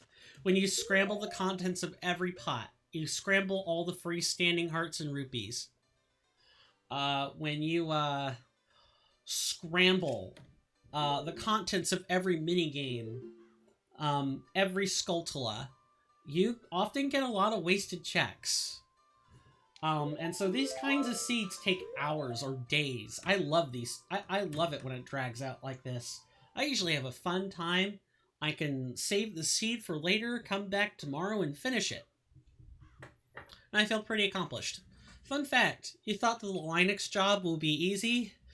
Well, there's a reason that fun facts tend not to be very fun in the long run, huh? Especially when fun facts are more like, witty opinions, which is what fun fact has come to mean in today's language, is, fun fact, quote, insert personal quote here. That Linux job ain't easy, and because it's Linux, I can't even really help. I don't know.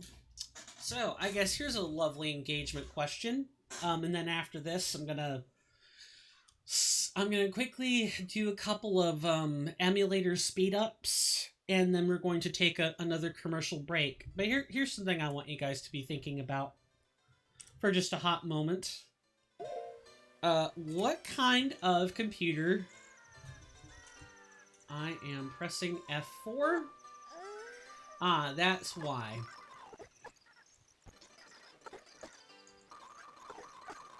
Let's just speed this up a lot, shall we? And we... Oh, right. I kind of need to be out of here anyway. What kind of computers do you guys run? Microsoft? Mac? Linux? I'm strictly a Microsoft person. I haven't even bothered to dabble into Linux or Macintosh. I hear they're really fun browser settings, but... or really fun platforms to use, but when the working world uses Microsoft, that's what you're stuck with, and that's the version you should get really good at piloting. Windows 11 on the new laptop? Pretty nice so far. That's good. I think the... Oh, nice. We got a major item.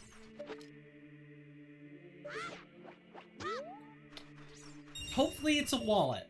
Or actually, you know, I actually hope it's the slingshot. I take that back. But a wallet wouldn't be too bad of an upgrade to find here. What's in the gold chest? Da-da-da-da.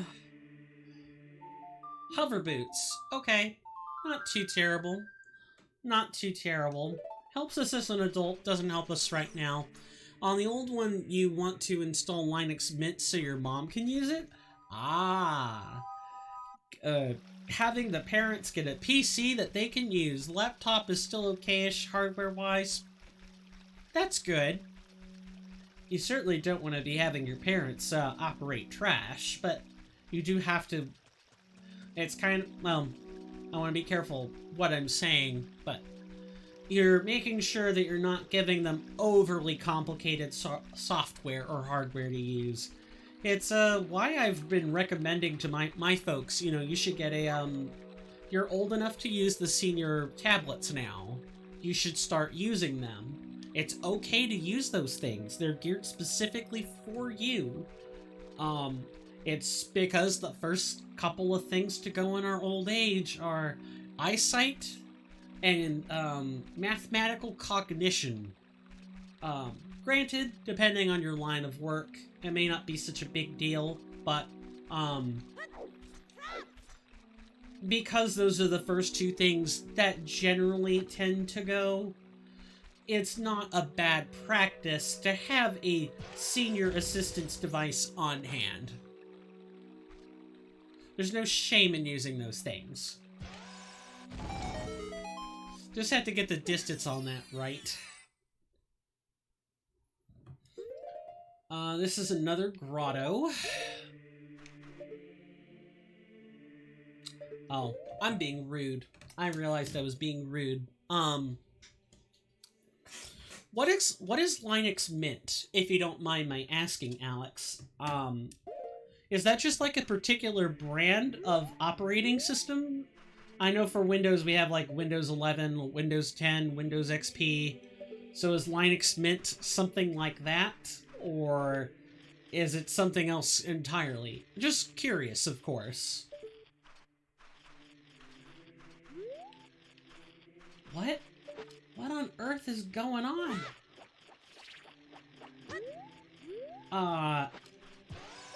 Okay.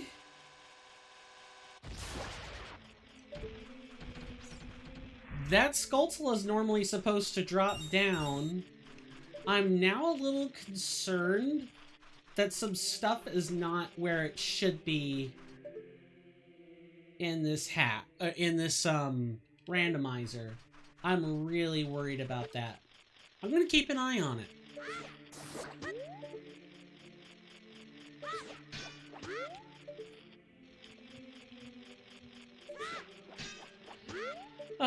I hate aiming with the boomerang.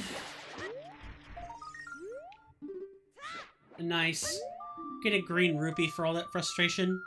Windows 7 doesn't have support anymore. Linux Mint has the same interface as Windows, and the most important thing is that Windows 10 to 11 is too much for my old friend, and Linux distributions are known for their low use of resources. So it's efficient on power and hardware. That makes sense. So I'm guessing that Linux Mint has to be the operating system then. That would make the most sense, based on how you're describing it. Alright. Next up on the docket, a speed up. Alright, now that we're here at night, we're 15 minutes overdue for an intermission. Oh, well, I'm actually going to read this statement first. Linux is a family of open-based Unix-like operating systems based on the Linux kernel, an operating system kernel first released on September 17th, 1991 by Linus Torvalds. That's the summary, like laughing open source. Linux Mint is based on Ubuntu. I'm trying to think about Ubuntu. I know that's a particular software platform. I will probably Google that while we're on commercial break. Speaking of commercial break, we're 15 minutes overdue. This one's going to be another 5-minute. Feel free to get up, take your stretches. I'll play a 90-second ad in the meantime, so you can at least stretch for that long. I know nobody really likes or cares for ads. And I will see you after this 5-minute commercial break.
I'm back.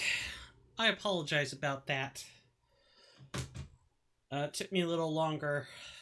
I had to. Sorry, it took me a little longer than I expected to get out of my break. I had to go check on my dogs, make sure they weren't shredding up the whole house. So I took the liberty of looking up Linux Mint because I was curious. So Linux Mint is a community-driven Linux distribution based on Ubuntu, which is in turn based on Debian, bundled with a variety of free and open source applications. It can provide full out-of-the-box multimedia support for those who choose to include proprietary software such as multimedia codecs.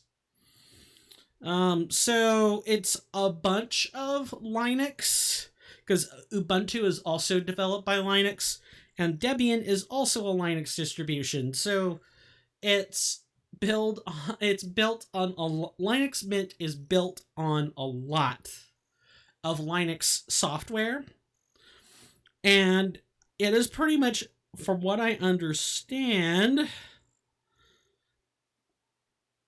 just making sure Linux doesn't have other more recent distributions. This is installation. Nope. Here it is. List of Linux distributions. And out of that, there's a lot of different kinds of distributions. RPM, Debian, Pacman, Gentoo, Slackware, Android, other distributions. So it's like a software? It's all software? Is that what we're all saying? Think so.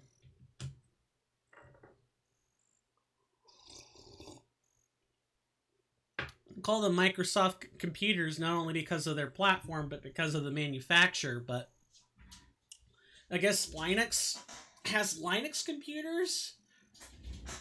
It's strange. It's very strange. Oh well, you guys didn't come to hear that exactly, but I was curious enough to look. Thank you for the information you provided, Alex. Much appreciated. I thought I would take the liberty of obtaining that right from Wikipedia. That's a direct quote right from them.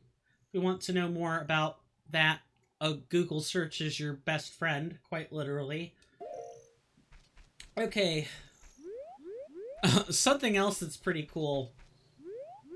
If you tap your camera a bunch of times, I always thought this was kind of derpy. Link will pretend to move, or like start to move, and instead all he's just doing is like lifting his left foot slightly, which doesn't look particularly funny when the camera's fixed behind you, which is what the Z button does. But in a fixed camera room, it looks derpy. I'll try to demonstrate that in a fixed camera position room, because I promise that stuff made me giggle for a hot minute. Like, a hot minute, and I'm amused by easy things. The best part about it is the fact that it's open source and free. You can change anything you want about it. Yeah, when you get the shaft, due to a competition from Microsoft and Apple, Linux tends to be the sort of browsing software or operating software you can use if you need something highly specialized, or you need something that you want to be able to tinker with a lot. Microsoft and Apple. I should have muted my mic. Sorry. I just couldn't tell if I was going to get a sneeze or not. Microsoft and Apple computers are all relatively tinker resistant, whereas Linux, obviously, because of the fact that it doesn't exactly have the best track record for competition amongst the other platforming software. What exactly is randomized in this game? I'm glad you asked, because there's a lot. So, things that are randomized are the medallions. I'll kind of go through it like this. Normally, with the medallions, you have to earn them all. The medallions and the stones, you earn them all. Those are randomized, and because of the way the game works, you have to be given at least one. You're generally given the light medallion relatively early on for free, so the game treats that one as the one free medallion you get. In this case, I got the shadow medallion. Definitely not something you get just for loading up the game. Just for progressing the game. Skulltula tokens are randomized. They could be randomized a number of different ways, but the Skulltula tokens can be anywhere. The way you get those tokens normally is by killing the golden Skulltulas, which normally drop the tokens. Those drops are now randomized. It goes into the big pool. So if you kill a golden Skulltula out in the field, you can get a rupee, you can get a heart piece, you can get junk items, you can get a nice trap, or you can get a major item, like a progressive strength upgrade, or the fairy bow, something like that.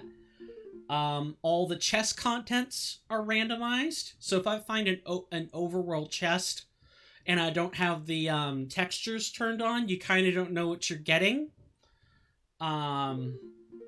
The dungeon rewards at the end, which is what I talked about earlier with the medallions, those are randomized. Heart containers are randomized. With this particular randomizer fork, this version of it is what I'm using. Freestanding pieces of heart. No, I'm sorry, freestanding hearts. The stuff you get to recover your health. That's random. Freestanding rupees are randomized. Those contents go into the pool. Minigame rewards are randomized. Like business scrub purchases are randomized. Silver rupees, which are normally exclusive to puzzles. Normally with silver rupees, you collect 5 or 6 at a time, and they open a gate in a dungeon. Like, they're exclusive for puzzles. The contents of those are randomized. There will be a group of 5 frogs along Zora River. You can play any of what they call the frog songs, which are the first 5 songs in the game, plus the Song of Storms. They normally give you money in exchange for when you, I'm sorry for not playing, I'm just trying to think of all the different kinds of randomizations that are there. Whatever those frogs give you for playing those songs is randomized. Those items jump into the pool. Songs are randomized, and the way I have it set up is that the song contents, or any place where you can get a song, can be any item. So the songs are just randomly in the pool. If you play Epona's song to try to get Lon Lon milk from a cow, that's randomized. If you put cuckoos, or the birds, the chickens, in Anju's pen in Kakariko Village as a child, that's randomized. The adult and child trading quest items are randomized. There's a few more things. I'll spare you the full list. I kind of gave you more or less most of the major ones. It really is a fun time. It racks your brain in a different way. When you're speedrunning Ocarina of Time, like the vanilla game, you're looking to break it as fast as possible. You're looking to glitch, you're looking to wrong warp. You're looking to try to get to the end of the game as fast as possible. The randomizer is a different exercise. It instead says, how do you get what you need to beat the game if the game's items are no longer fixed, right? If you can get an early game item late or a late game item early, what does that do for you? And I happen to be playing a less stable randomizer compared to most people. This is technically 7.1.21. That's the version of the randomizer I'm using, but it's not the main randomizer. It's a dev fork. It's a specific separate fork that is kept on the site. If we type in, I can demonstrate this command as well. It is !ZOOTR, should just be this. Yes. That is the generator website. And it brings you to like the main generator you get to use. I believe it's 7.1.1. I think that's the version of it. And it's a whole website. You can select a number of different kinds of forks. There's, if you go to the Play Now drop-down, there's like 4 that are there. There's like the main version, the dev version, a specific fork, and another fork. And then there's more randomizers, or something to that effect.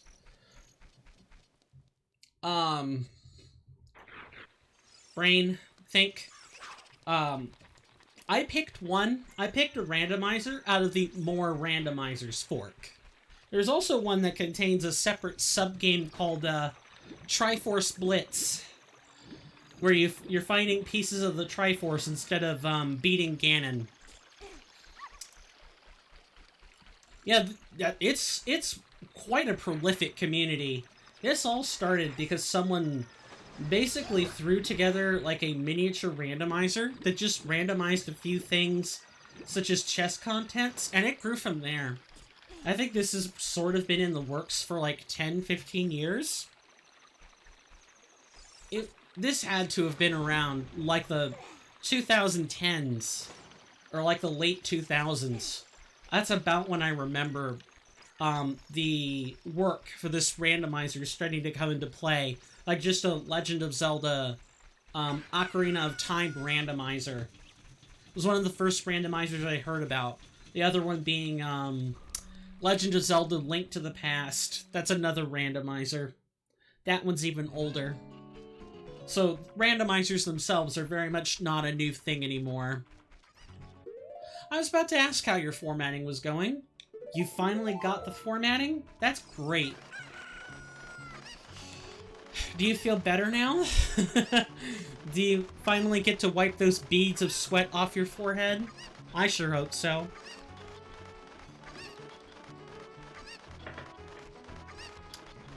Did you have to do something obscure or arcane, or did it end up being something simple? Just curious.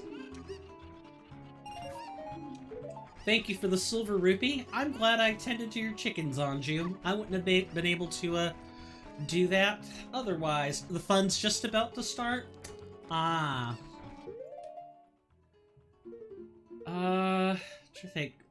We could get the 10 Skulltula reward now. The fun's just about to start. Had to use the command prompts. Ah. Coding. The thing that I do in my spare time sometimes, but with highly proprietary software. Nice. I love getting green rupees. That's right, you stretch your arms high to the sky. You gave me one of the most trash things you could ever give me. At least it wasn't a recovery heart. One thing I did turn on is hints. So, in the base game, you can wear something called the Mask of Truth, and that'll allow you to talk to the various gossip stones throughout the game, and they'll give you hints on random obscure things. Now you have to wait for the USB to transform. In a bootable USB. So it's like a, when you say bootable, is that like a virtual USB? Is that how I'm understanding it? While I wait on that statement. Well, turns out you can actually code those hints to be in a lot more places. And so I have all the extra hints turned on. And one of the sets of hints you can toggle on is the Skulltula House hints.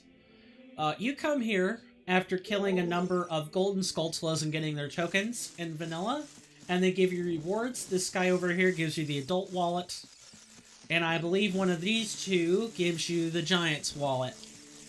And now their contents have been randomized. They could be anything. Alright, so starting from 20. What do you got for me? Green rupee. Awful. 30.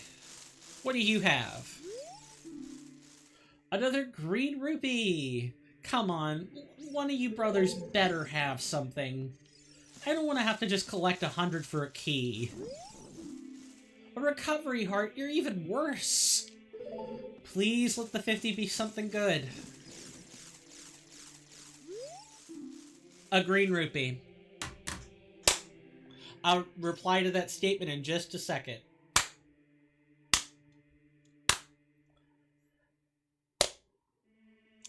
I love this house. Your children are the poorest things in the world. At least your reward is fixed. At least you always give 200 rupees whenever we actually break your curse. The rest of your children didn't get diddly squat out of your fortune. Awful. You're an awful parent. That's right, you slink back in your hole.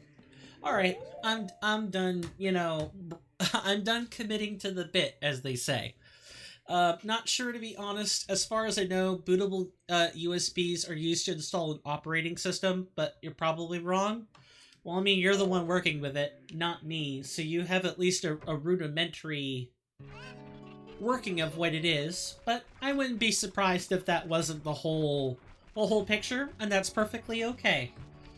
That is perfectly fine. We all have our skills in different places. Even though I am minoring in computer science, so I have a little more background, it's still, my knowledge doesn't get me very far with computers on average. In computing, booting is the process of starting a computer as initiated via hardware, such as a button or a software command. Yup. A live USB is a portable USB attached external data storage device containing a full operating system that can be booted from. Right. So, is that what you're talking about? A live USB? No, that's the live. You're talking about a portable one there. Hold on, fam. I might be able to get a quickie answer. What do we say, bootable USB?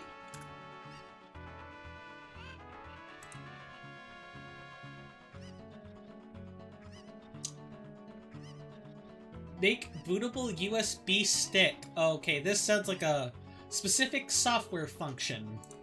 I don't even get an immediate, I don't get a Google search as my answer. I have to open some articles to read. And I believe I dropped 700 more frames trying to do that. Yuck. Gross. Sorry I couldn't be of more help. I'm sure I could be if I managed to look at some stuff over commercial break or something, but from what I could piece together just kind of quickly reading the entries, it's a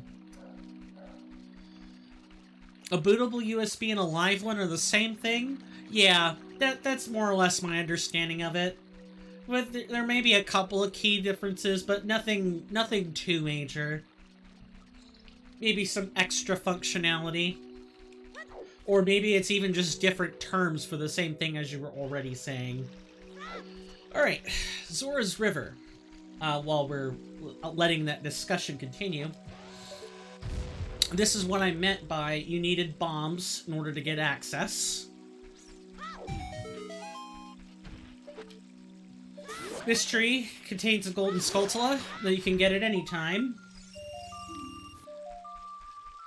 Normally,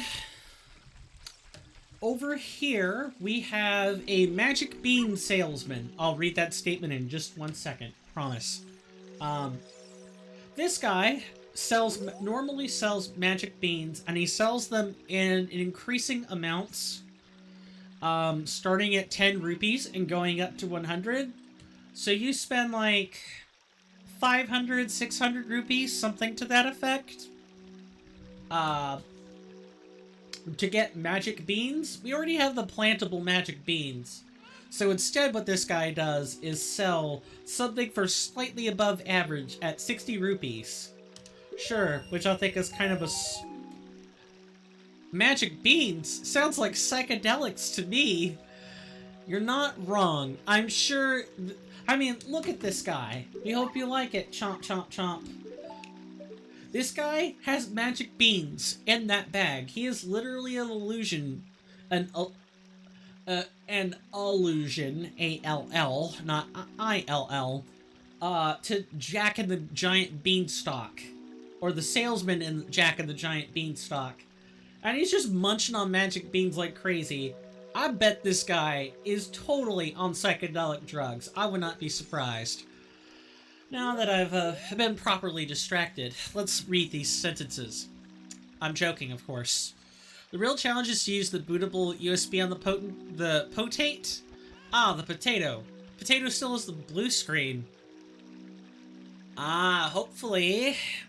At blue screen ain't because the, BIOS, or whatever the Linux equivalent for that is, hasn't been, corrupted, or, you know, the motherboard's still good.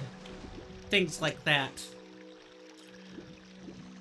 Because if it's got a blue screen, there are really only a couple things you can do to get out of it, and that's only if it's like a hardware problem, and not a software problem. Or, I'm sorry, if it's a software problem of some caliber, and not a hardware problem. If the motherboard's damaged, you're getting a blue screen or it won't turn on. If the... I want to say if the boot drive has been corrupted, you're probably not getting access to that computer. There are a few cases where a drive, like a really important drive, gets corrupted and you just don't get access to it. I'm really trying to rack my brain, but I've really only begun programming courses. We're just gonna go over there. Can we boomerang that? That is not how we do it. You totally... Oh no. I was about to say, please don't drop in the river. But maybe make sure we land the ledge first.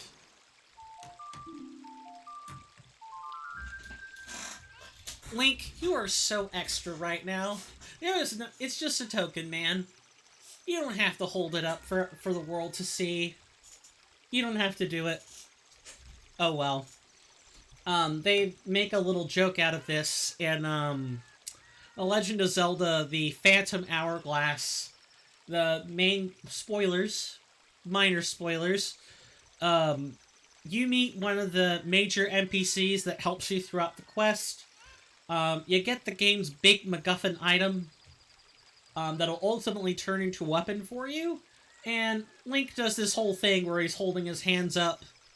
And the guy just snatches it right out of his hand. It's frickin' hilarious. Because that Phantom Hourglass has a ton of gag reels in it. It's awesome. But, I digress. If the potato still has blue screen, good luck to you. I hope you're able to get that working. I wouldn't be surprised if you folded your arms in frustration, because blue screens are generally like, they're like a kiss of death. If you see a blue screen, that computer is likely lost to time, for the average person. I mean, I've taken a bunch of computers with blue screens over to computer shops, and about half the time they're able to get them back. And of course it's a couple $100 down the drain, just to have them sometimes shrug their shoulders and say, there's nothing we can do about this. But I digress. I am now really paranoid that I have not checked some beehives. Great rewards.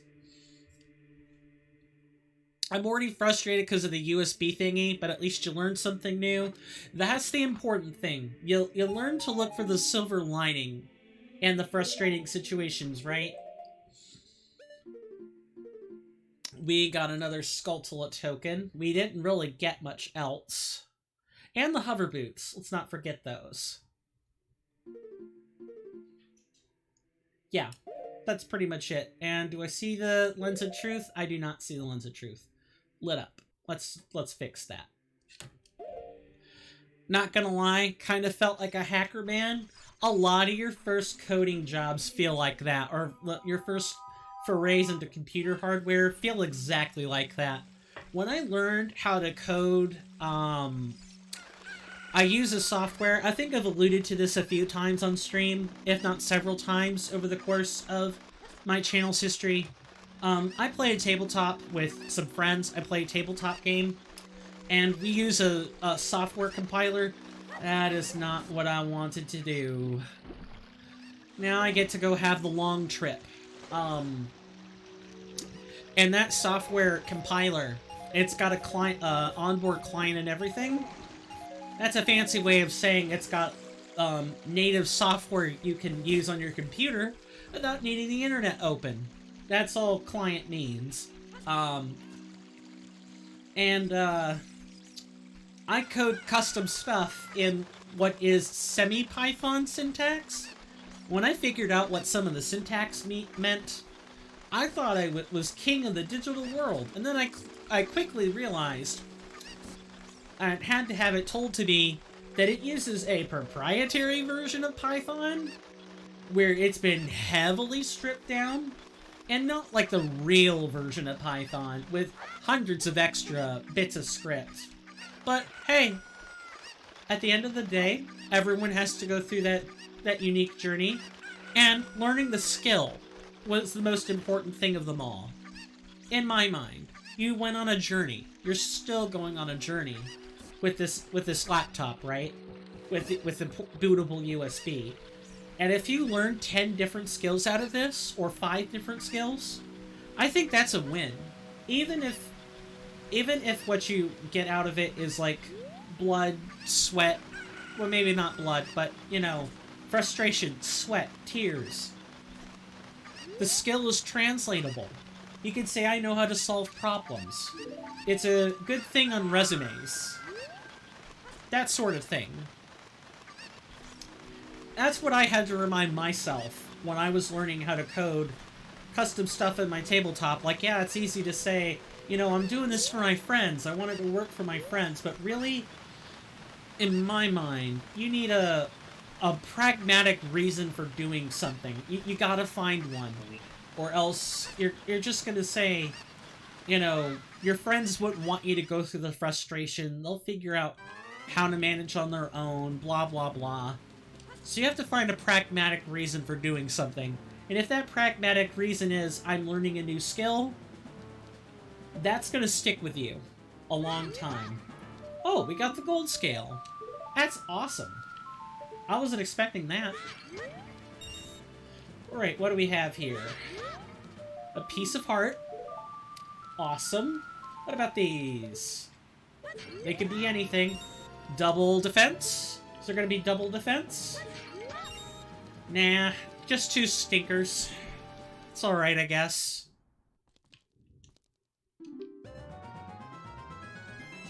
Stick warehouse. Is this at least a stick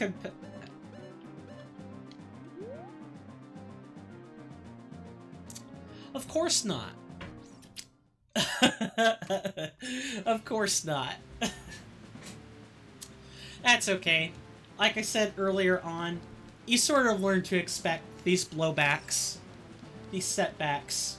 You learn that when you randomize as many things as I did, that what you end up with a lot of the time are wasted checks.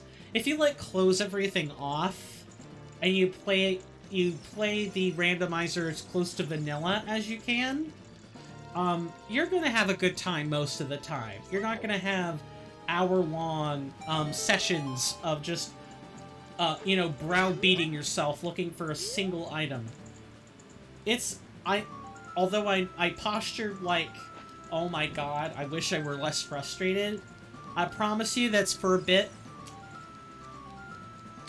If I were actually legitimately frustrated, that is not something I would be able to hide to you very well. You would know it. I would have the sweats to go with it. Which I kind of have the sweats, but that's not the same thing.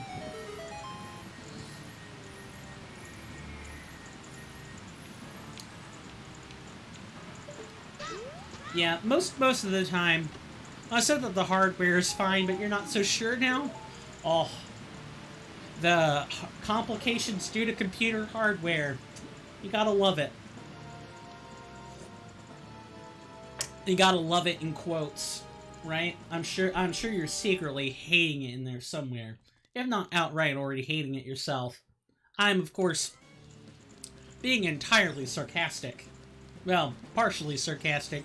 Hardware problems, when they creep back to the surface, are never fun.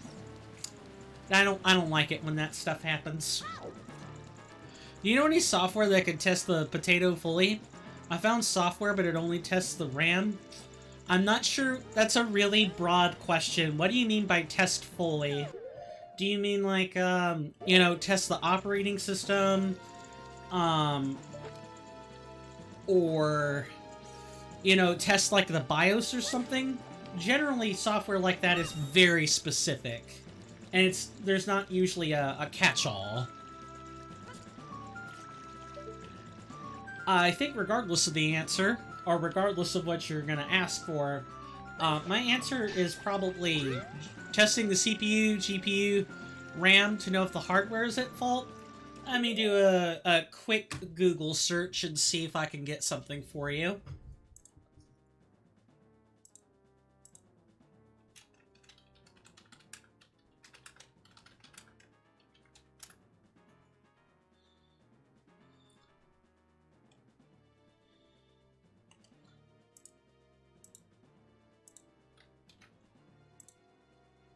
No drop frames, even better. This is a very quick search, and you might have to translate this to English, or Romanian, excuse me. But you can start here.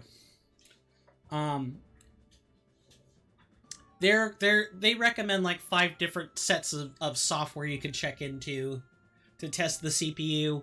I highly recommend. I think the first choice is probably the best one. I haven't had a need to do too many CPU checks throughout my entire life. I typically just test the GPU and the internet, or like the broadband speed a lot more. But for like the strict CPU itself, try that list. For the GPU,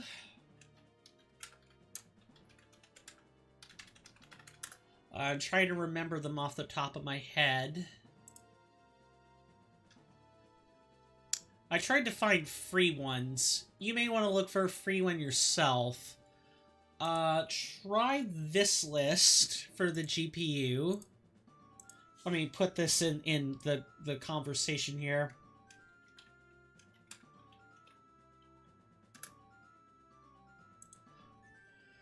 So hopefully somewhere in these 5 to 10 nuggets you're gonna get something.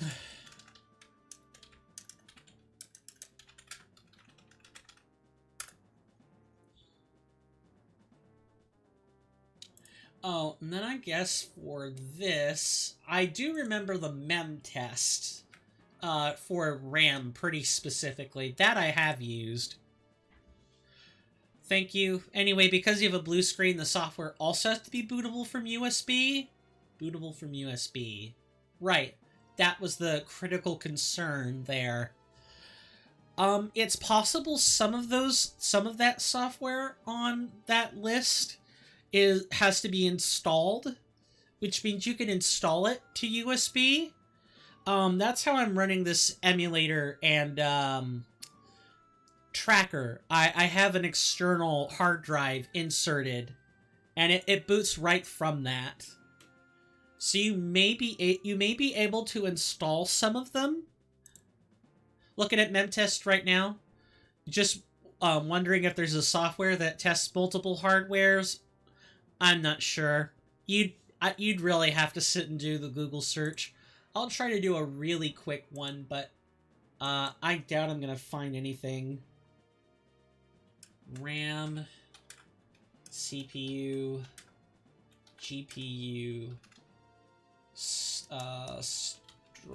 not stress test. We want like a testing software.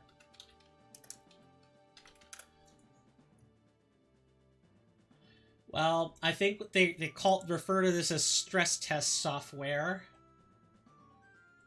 Just kind of reading over the first hit I get in Google.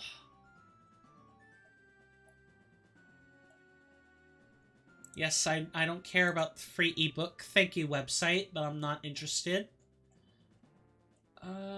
Okay. Well, they sprinkle random bits of information, so I'm having to sift that out.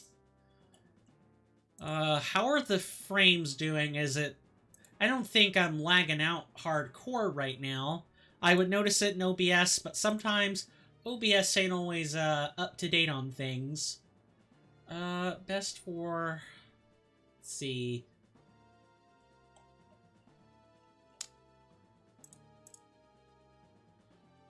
Okay... Trying to find something a little more... How do I word this? Citable. C-I-T-A-B-L-E. Something a little bit more trustworthy. And usually org sites ain't that much better for the purposes of trustworthiness. You might need to sift through all of these. Maybe try... I'll try to pull up a particular list for you.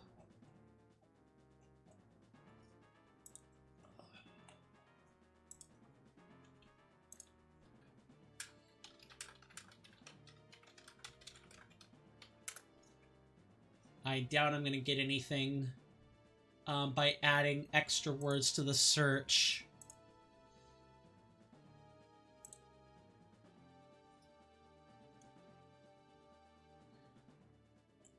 I believe the mem test is the mem test. I don't know if I actually gave you that link. You're looking at mem test. I believe there's something called mem test plus. Memtest 86 plus. Let me type that out. I'm sure I got it correct. Because the spelling can be really picky.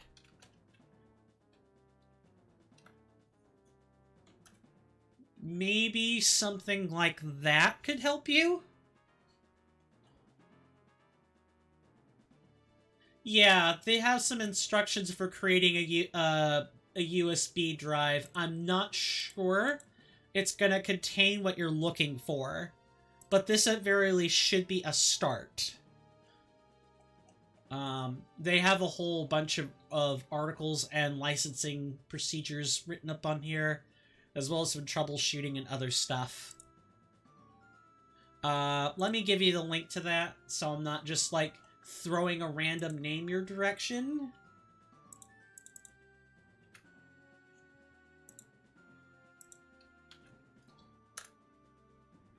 Okay.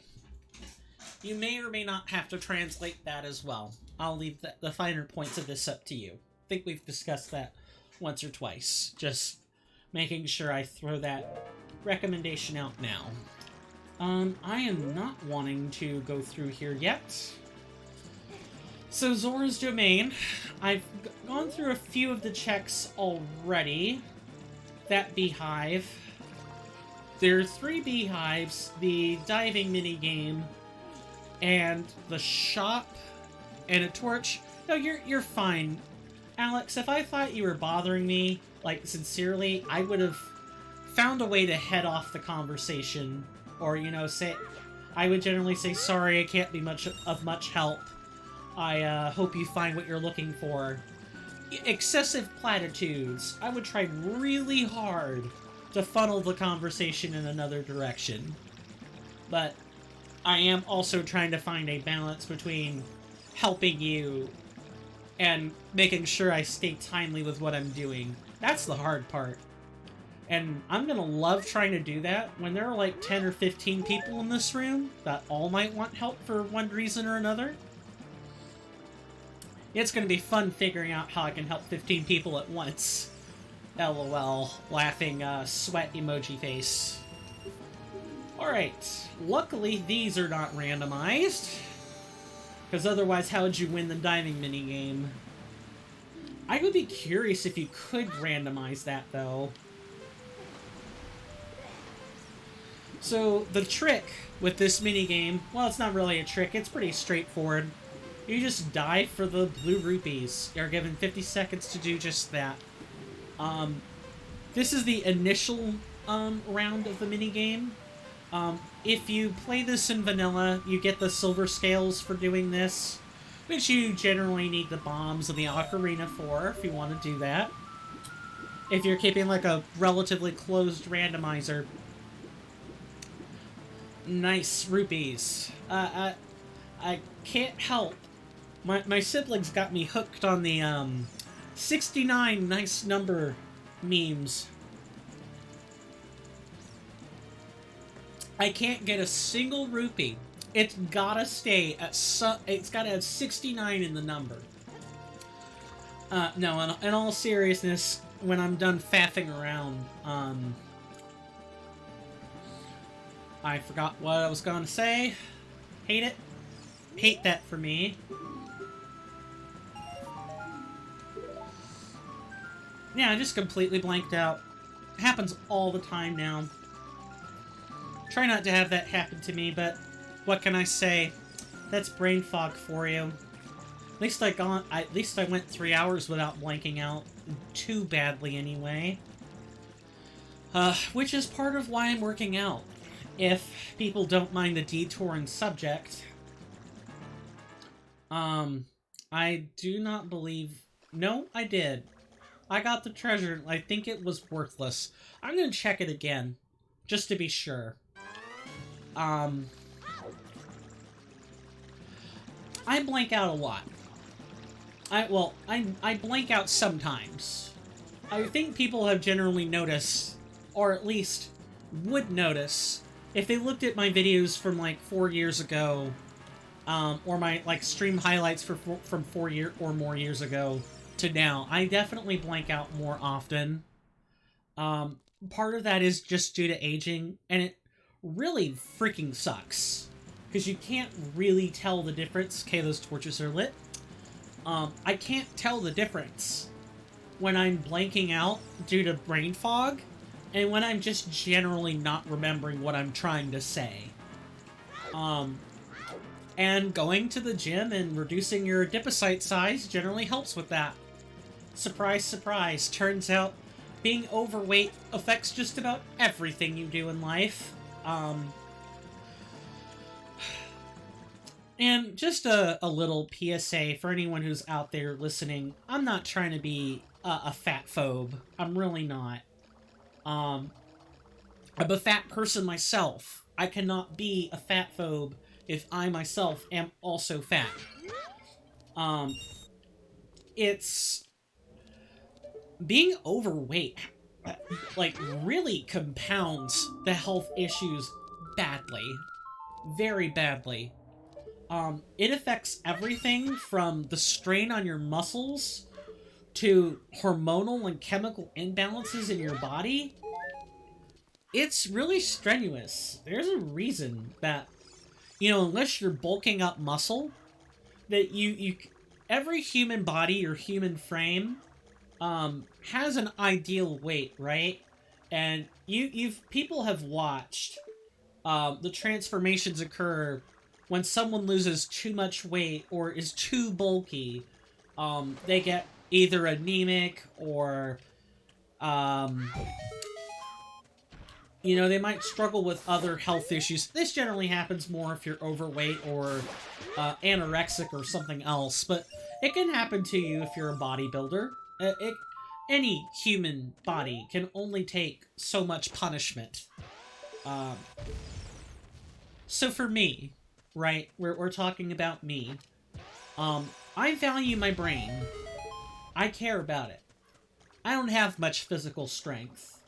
I struggle to do many things that normal men under different circumstances would have no problems doing. I struggle with lifting heavy things. Like, I can lift a 25-pound box. Or, you know, I can fulcrum a 55-pound box onto a dolly or some other transportation item and move it from place to place. I can do basic stuff, but anything past that, I can struggle with. And running in an endurance test or a marathon, forget it. I can't do that. So I've come to highly value my brain. And when my brain is under attack,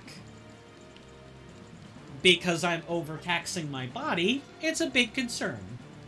I'm highly concerned. And it wasn't until I found an article by Healthy Gamer GG, that's the YouTube channel.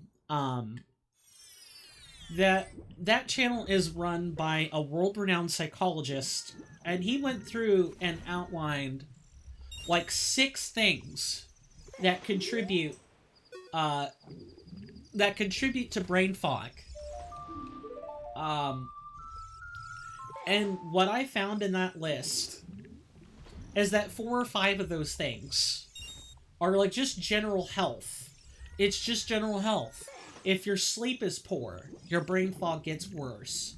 If you're stressed out, your brain fog gets worse. If you're overweight, if your diet is poor, your brain fog gets worse. If your cardiovascular system isn't taken care of, it gets worse. It really sucks.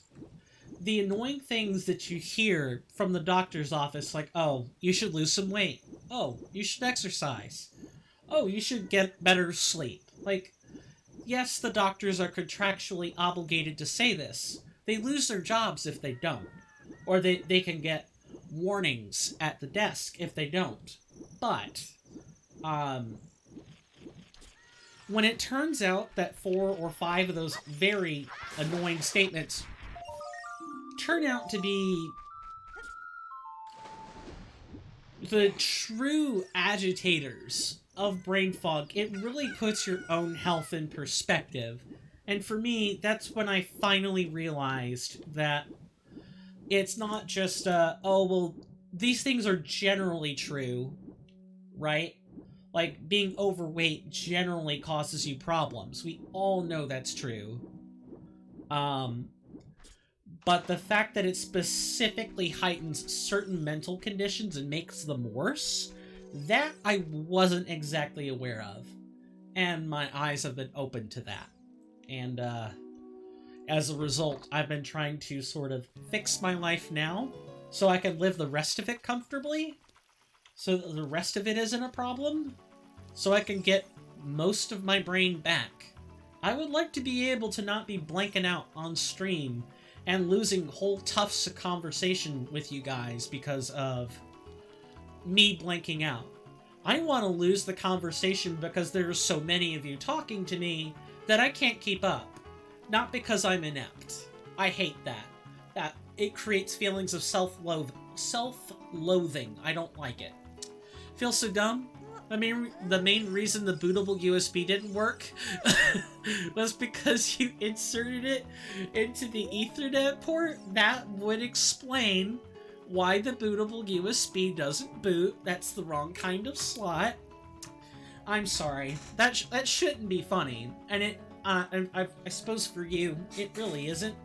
I feel bad because you spent so much time being frustrated at the USB not working, right? And it turns out it was just a simple, you know, what they call a user error, or like a hardware incompatibility, which, to be honest, a Ethernet slot and a USB aren't exactly compatible. That is describable as a hardware error. Yes, I know, Fisherman, no rumble for me. I wanted to insert the internet cable in the laptop to try to reinstall Windows via cloud. Yeah, and that's when you realized the USB, you were trying to fit a USB into an Ethernet, like, hole. Yeah, that doesn't work.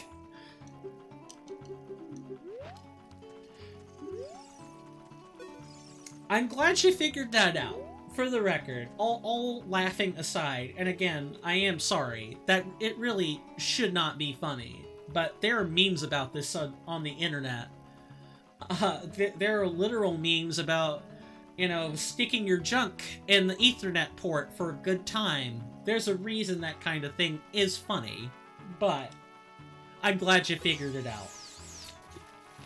I would hate for you to do all this extra work and not be able to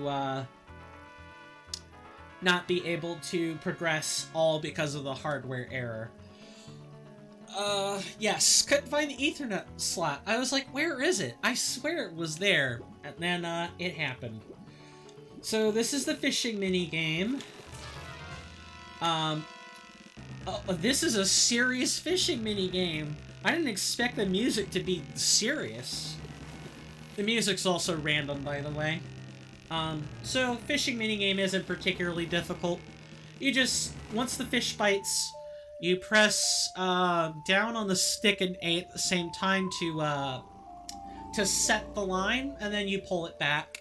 You wiggle the stick left and right in order to move where the fish is moving at the same time. You get more movement that way. I was ready to test it with different softwares already. That'll do it. Yeah, you would have been really upset, as that software would have just bungled it further. This old MF was about to get the inspection of his life. Exactly. Exactly. You know what, fisherman?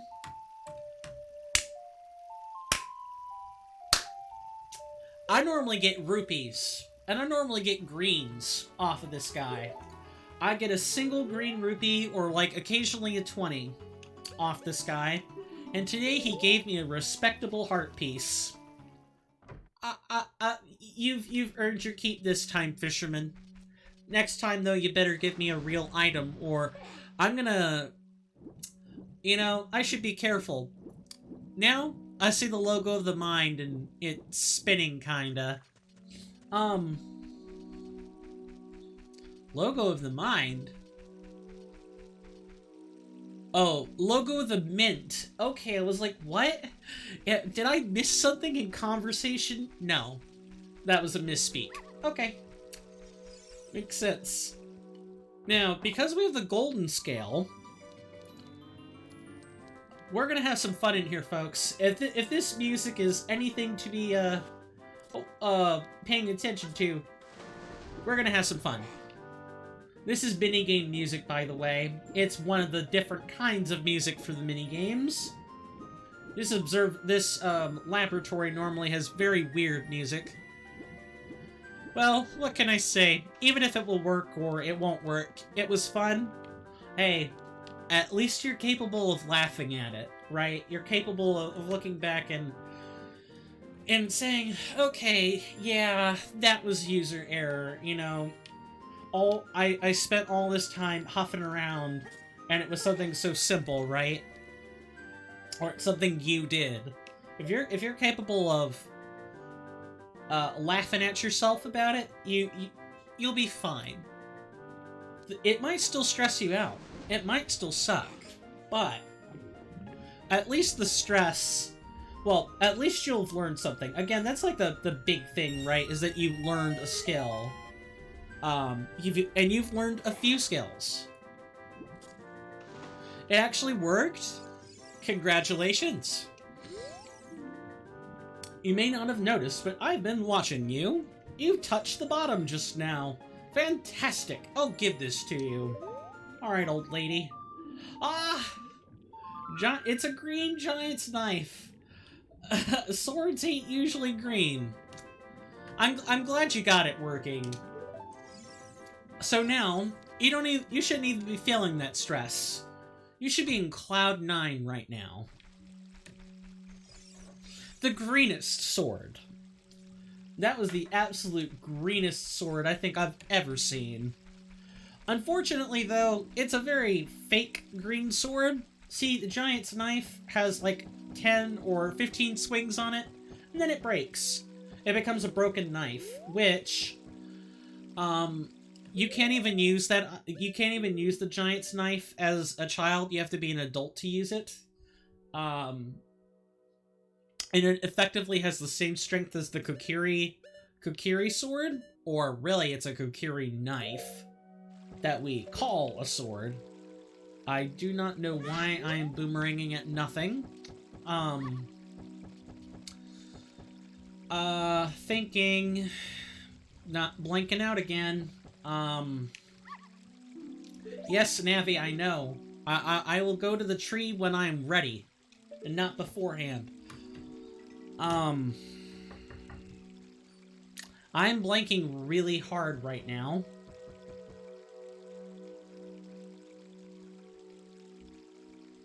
I'm blanking very hard.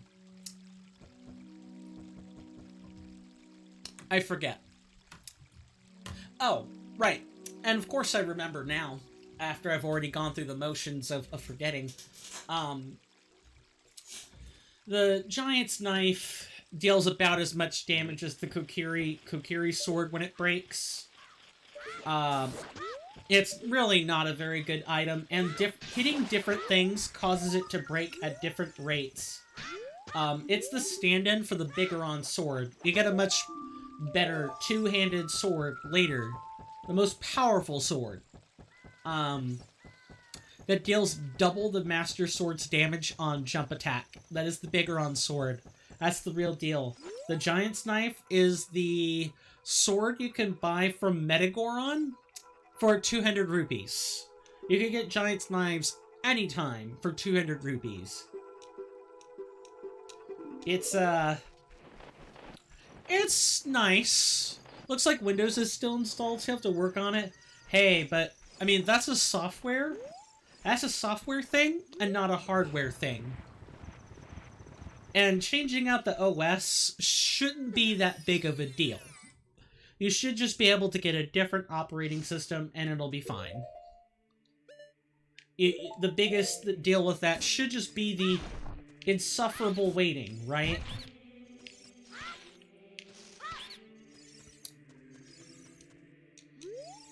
At least that's what I would like to think of it. I don't know. Maybe booting it on USB or whatever will have additional problems. But I think after today, you'll have more than enough of a boost to handle that successfully. I have faith in your ability, if nothing else. Insert any number of generic support statements here. I'm trying not to sound like a broken record, and I'm probably failing pretty miserably at it. What does this beehive have? Hopefully something good.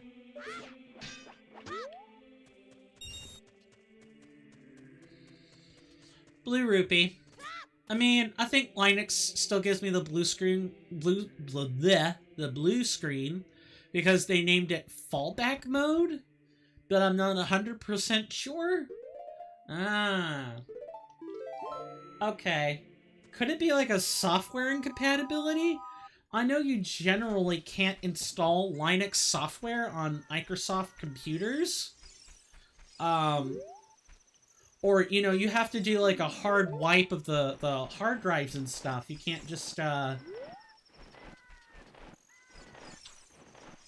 You can't just do a clean install. You have extra steps you gotta do if you want to convert from one operating platform to another.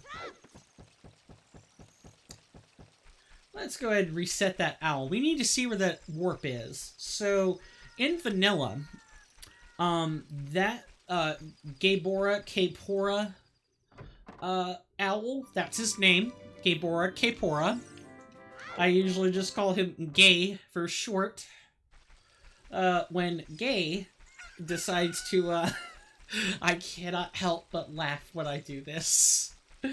I'm gonna call him Gaebora.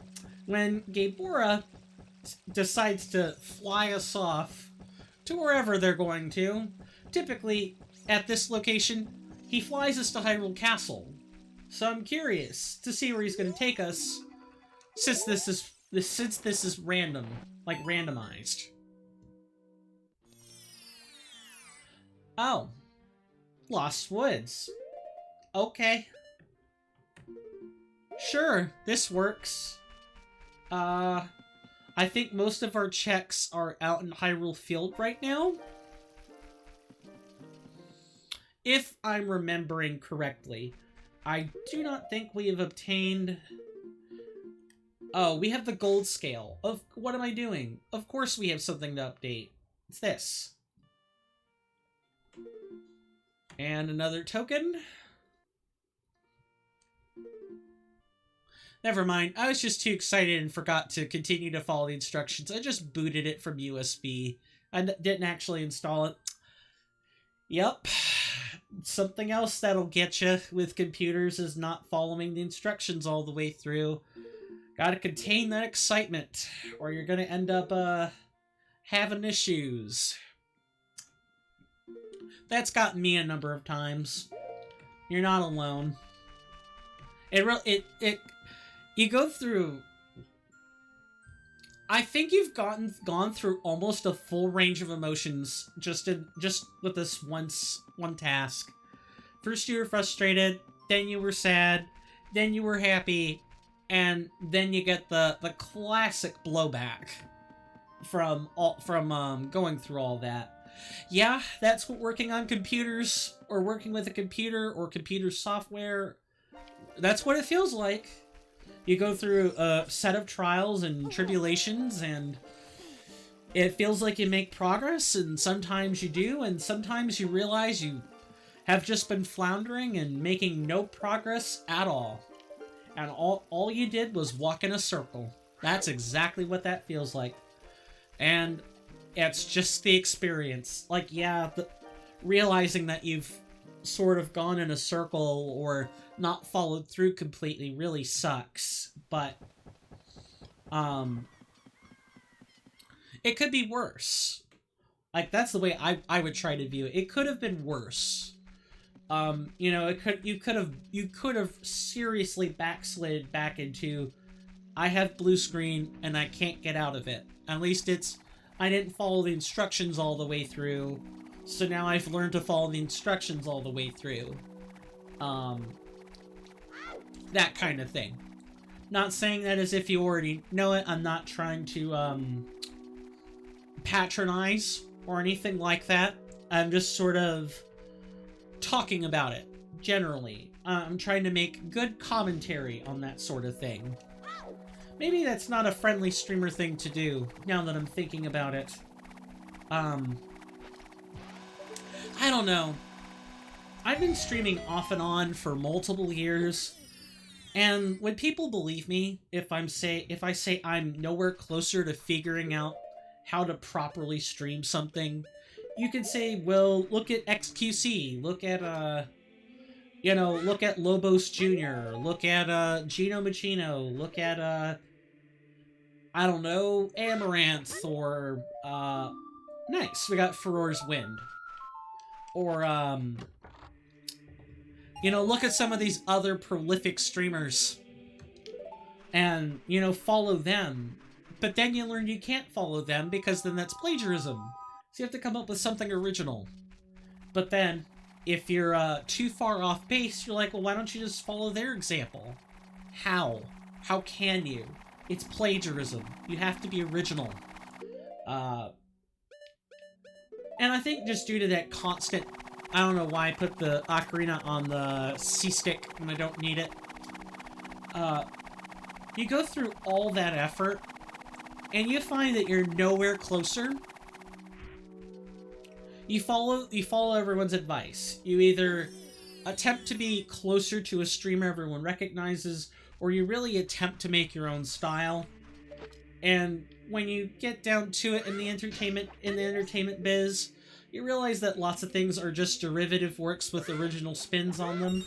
Streamers included. Like, as entertainers, we're constantly trying to do new, unique, different things that don't really always work. Although in my case, my ability to do this is awful. Right? And, well, I shouldn't say awful, but, you know, I wouldn't say I'm different than anyone else who is just streaming as a hobby, right? Like, those are the sorts of folks that are dime a dozen. You're there for their personality. You're there for what they say. You're there for what they do. Or you're there for the game they play. And not for anything else. And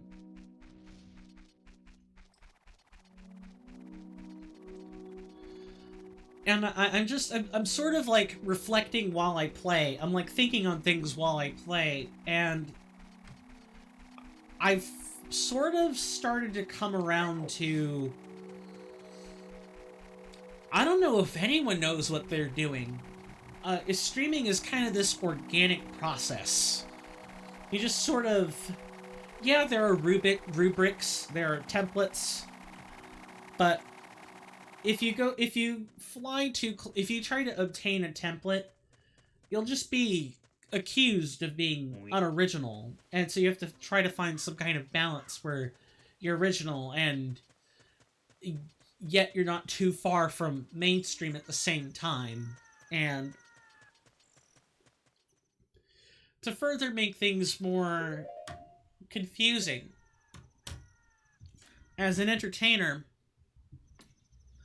it's more about who you know than it is about what you do. It really is. I think if I had never bumped into AYVPUI9UNL, I'm not sure I ever would have been found on Twitch. And had I taken the same 4-year hiatus that I did before ever becoming affiliate, I'm not sure I would be on Twitch right now.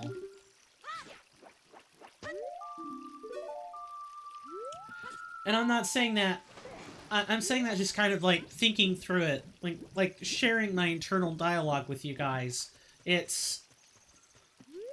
I think even the streamers at the top realize just how much of a crapshoot streaming for any other reason because you simply want to actually is. You learn that it's either purely organic or it's nothing. It has only extrinsic value because other people place value in the things you say and do. And if the things that you say and do suddenly lose their value, you realize that you're not actually selling or giving anyone any product they want. That no one knows what they're doing, in other words.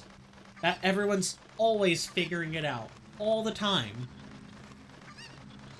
I think that's what's sort of starting to dawn on me as I'm streaming today and I realize I've gone off script, right? We were supposed to be playing Blasphemous today, and instead we're doing this. Right? We're doing this. And I love this, don't get me wrong, but Twitch content is a script. It's a script because people are always following the trends. And when you're always following trends, it turns into a repeatable, predictable action, and it becomes a script. It becomes set in stone. You're always following the trends. When change is always happening, it's constant, right? It's just really weird how I'm starting to sort of, like, internally realize these things, and they're sort of just percolating from my mouth. I'm not sure how much of what I'm saying is really the truth, and how much of it is simply my own perspective. I think it's mostly my own perspective, but that's why people are here, right? I would like to hope so anyway. Where is Nehru's love on this? Where is that item? That is just not here. So now that I'm done rambling, at least for the time being, how is everyone doing? Everyone having a good time? I haven't taken a break in a while. It's too late to take one now. I would have taken one half an hour ago. But we were talking about USB stuff then. And I was generally trying to be a helpful little soul, and I hope I was.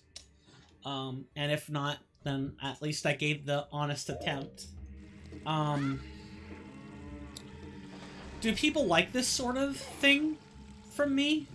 You know, where This, even though this is something I hardly do ever, it becomes more about what I talk about and what I show you, like, rather than I'm taking you on a journey through the game, right? Like, with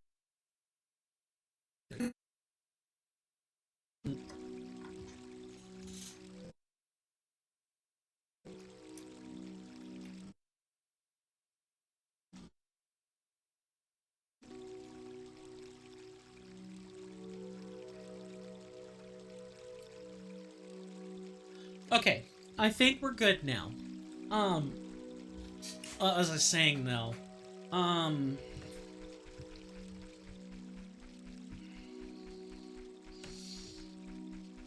I have forgotten again. It's like if I'm disrupted for even a small second, the train of thought just gets dislodged. Um, right. So, with Elden Ring Reforged, like what we do on Sunday, I love what we do on Sundays. I love Elden Ring Reforged. It's like one of my favorite things of all time. I love what Kernifer does with the mod. I love the effort that's put in. I like contributing to a community-led mod like that one. I like what I do, but it's very scripted, right? I'm wanting to turn it into a let's play, and let's plays are scripted. There are things you don't go on the off the cuff for, right? We already checked these. I don't need to check them again. We're good.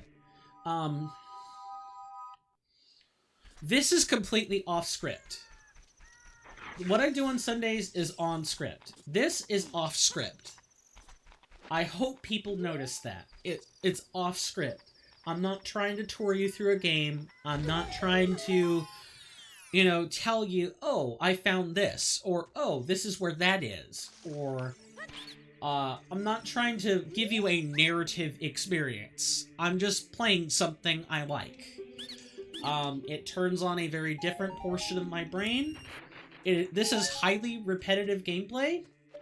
I do this a lot in my spare time. And I realize it's like one of those things that doesn't make a lot of sense. Like, if you look at my Steam history, I'm playing, like, Grim Dawn for multiple hours. Or, you know, I'm playing other stuff. And people can even see when I'm climbing into Project 64. People know when I'm doing something in the emulator, but not this. People don't know I do this in my spare time. People are maybe not aware just how much I like to do this in my spare time. Because it's that much fun. And it's fun in a... How do I word this? I'm excited for all the twists and turns that the randomizer takes. I'm interested in playing a game that people know so robustly well that it's rare to find someone, which I seem to run into those kinds of people who maybe don't know how the vanilla game works, right? Like, most people have played through Ocarina of Time, or Legend of Zelda Ocarina of Time, or have played the 3D remake. And so people should know about the game, right? But even to this day, there are still people who have not played the game, which is always impressive to me. But it's different when you're not having to explain how things work in the game, and you're just focused on explaining the twists and turns. Granted, I did a lot of explaining today. I know, very contradictory pieces of information, but I explained things either as stuff came up or when I was asked to. Alex asked a question today that was like, what things are randomized? And I was able to almost perfectly explain it. No looking things up. No really having to sit there and think a while. I just knew. I was able to answer. I was able to sort of autopilot the game. That's probably the word I'm looking for. I was able to autopilot the game. I'm not even really focused on the game whatsoever. I can do this not blindfolded, but I could do this without hearing any game audio. I know exactly what I need to do. I just do it. Alright, we're gonna lure you over here and then hit you with a bomb. I was able to multitask or shift my attention and attempt to help someone work on computer stuff. Well, much less help and more like give information, but I was able to do something else. Is that what people like? Like, I have been streaming for a while and I am no closer to the truth. I'm no closer to a magic formula. Not that there is a magic formula for streaming or anything, but I'm no closer to unlocking the kind of content people are actually interested in seeing me do. I'm sort of just... I'm making my own plans, and I'm going from there. You don't have the silver gauntlets, so I can't check that, but I can go and check the Lost Woods shortcut to Zora River. That's what I can go do next. And then after that, we can start doing dungeons. And I can show you what Master Quest dungeons look like.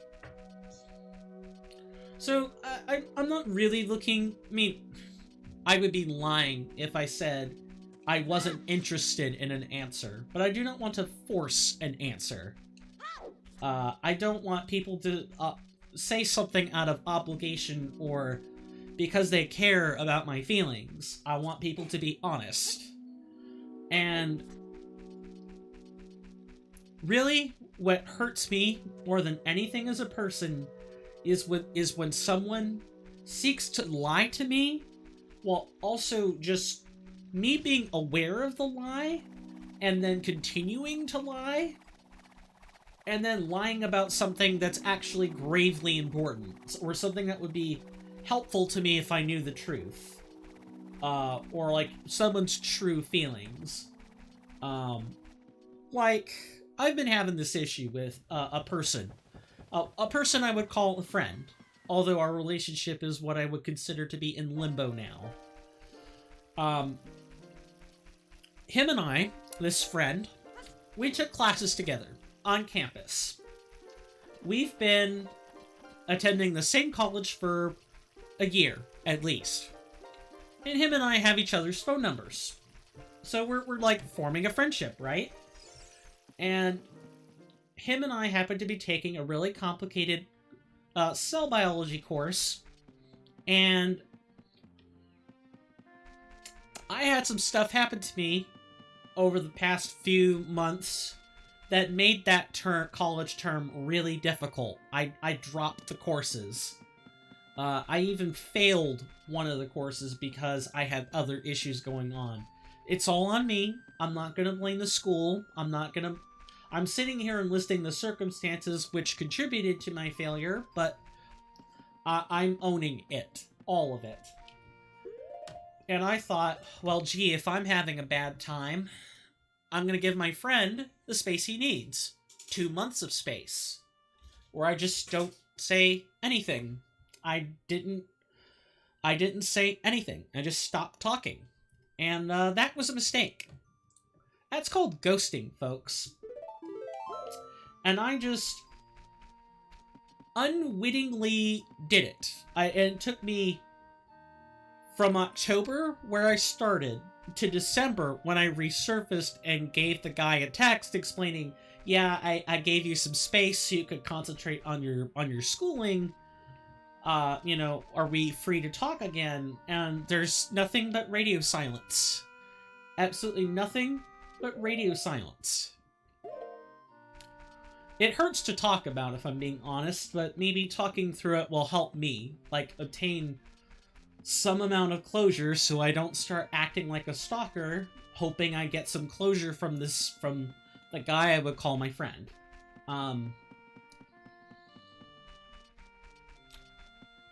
There's been nothing but radio silence since.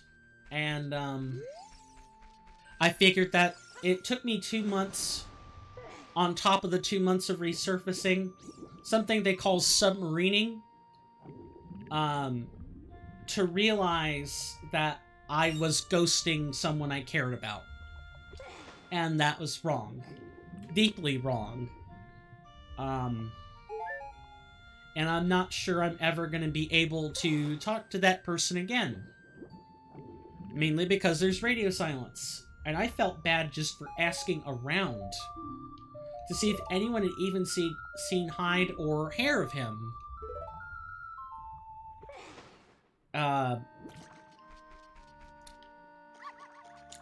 I'm struggling with my emotions on top of blanking out. I mean, did this person try to contact you? No, and that's the awkward part about it, is I am normally the initiator when it comes to text from this guy. I almost always text first. And even in cases where I don't, it's not like he's contacted me in the first place. So I know I'm the person who is probably invested a lot more in the relationship than he has. I think that's fairly clear.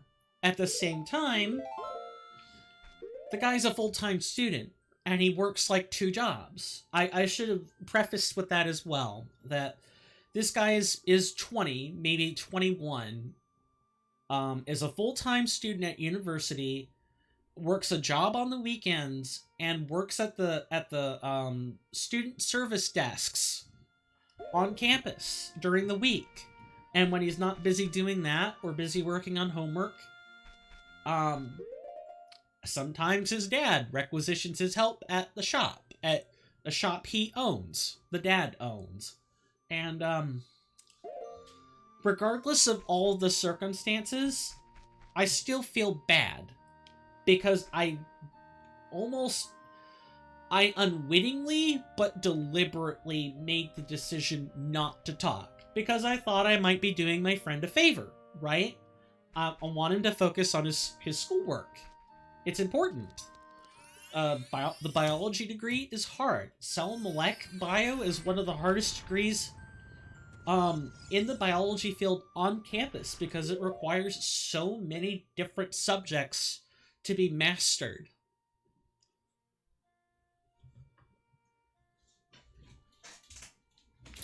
So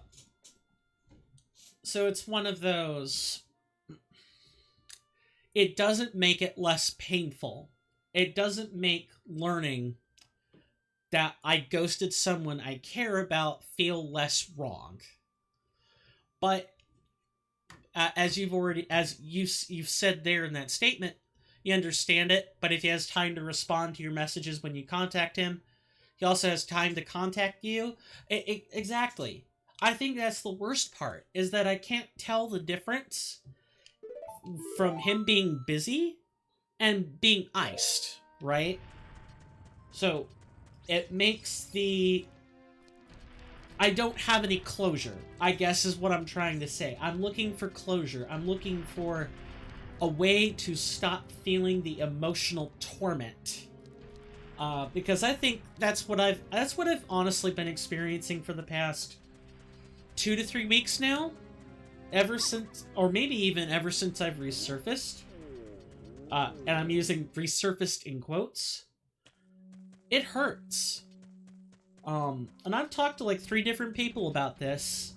And you share the same sentiments as my dad. He said almost your exact words. Although him and I talked about it a lot more at length. I was in a lot more emotional pain then than I am now. And maybe that's what I'm coming to learn, is that I have to make my own closure.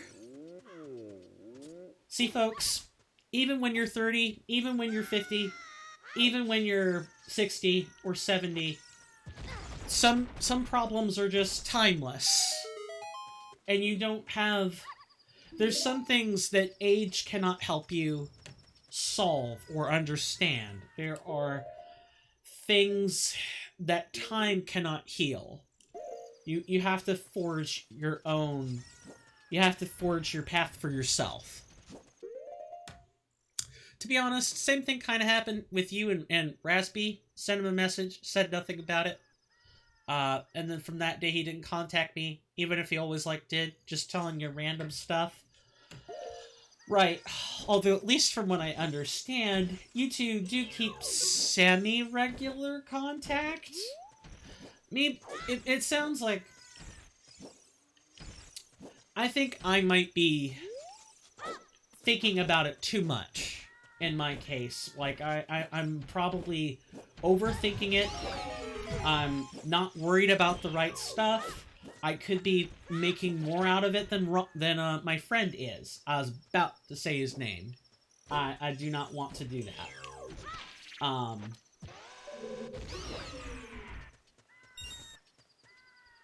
I'm thinking of what to say.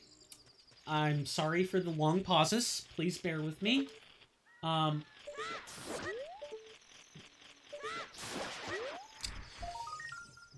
It sounds... Not really. Didn't talk with him for at least 1 week. But have you gone 2 months? Have you gone multiple years without contacting him? I'm not trying to diminish your experience at all. I'm genuinely asking. Because I want to understand how you're trying to relate to my experience. Because that helps our contextual understanding of the conversation more, not less.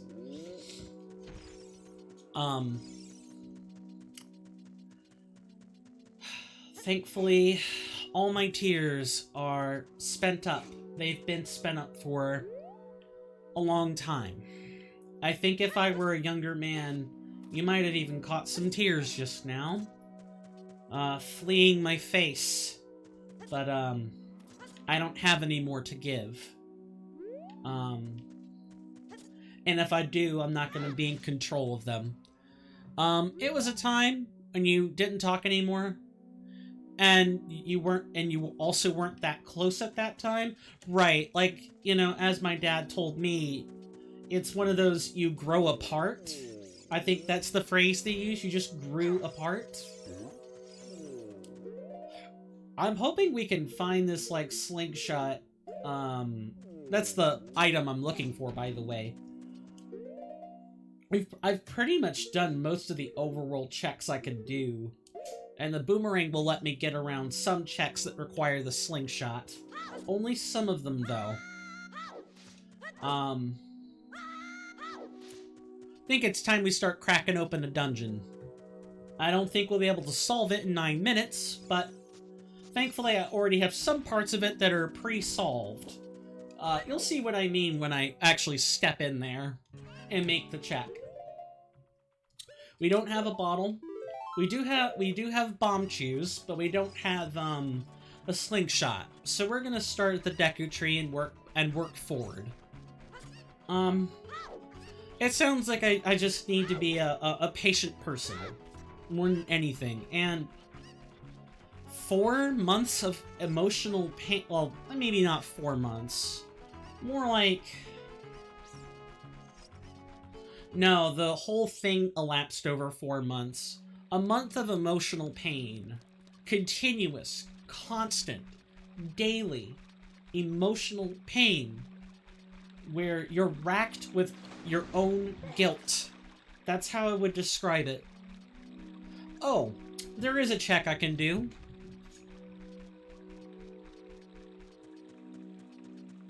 I mean, to be honest, I don't know if I care or not. I don't want to get attached to people. Maybe it's better just to stop talking or grow apart. I don't want you to grow apart from people. I'm sorry I even brought this up. I felt like I had to get it out. Would you believe me if I told you I ruminated over that exact sentence you just said? In different words, of course. But I ruminated over that last week. I thought about maybe softly switching my emotions off for a while and run off of pure pragmatism and logic. I thought about that. I thought long and hard. Harder than I've ever thought on an emotional dilemma before. Oh, okay, it's a recovery heart. I'm fine with it being in the jar. We're gonna throw it over here now. I don't want to deal with that anymore. I have periods when I feel very close to some people, and periods when I realize it doesn't really matter. Ah, so it's cyclic. It's very cyclic. Mine is also like that. My emotions can be very cyclic. I have periods where I'm fine, and then I have periods where I hit situations like this, and I'm in paralysis, and I'm not sure what to do. Too low, too high. Too low, too high. Okay, we found the line. We found the line. Okay, let's look up. Oh, it's a vanilla token.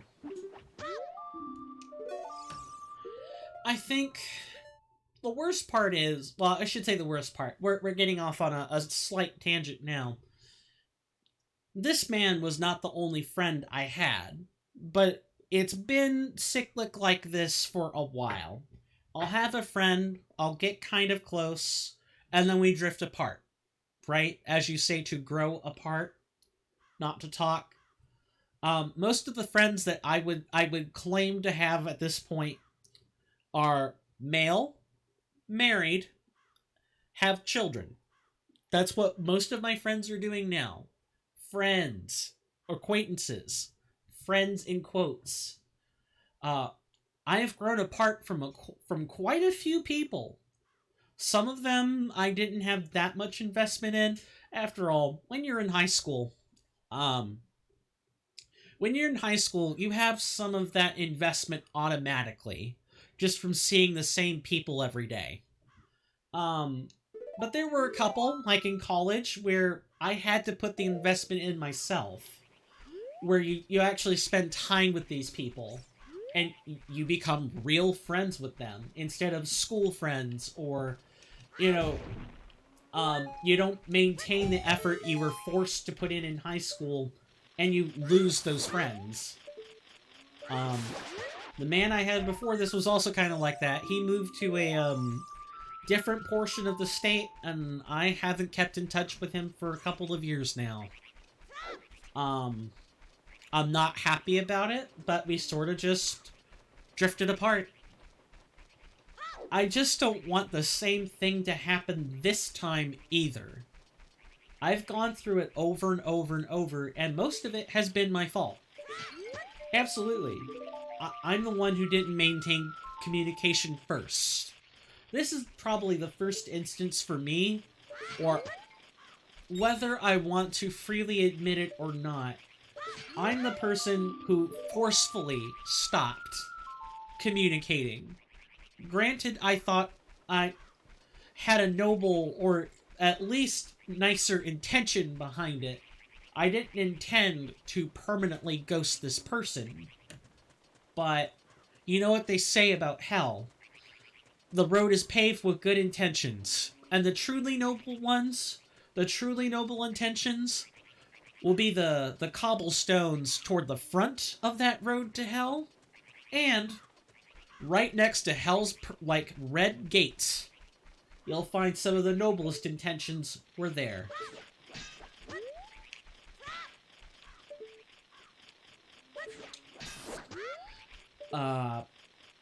I'm sorry, I'm just kind of thumbing through for things to say, not trying to sound like a broken record, but also trying to, not disengage, but try to talk meaningfully on the subject, and I'm really struggling to find words. I guess I want to take this time to kind of, thank everyone for stopping by, Sometimes we talk about really personal stuff in here. Today was probably the most personal I've gotten on air ever. And I really appreciate you being there, Alex, talking about it. You've given me a lot more perspective. Even just knowing that someone else has gone through the same motions of perspective I have. To know that that feeling is not... Like, I know emotional bitterness and pain is something everyone experiences, but everyone always has a different take on it.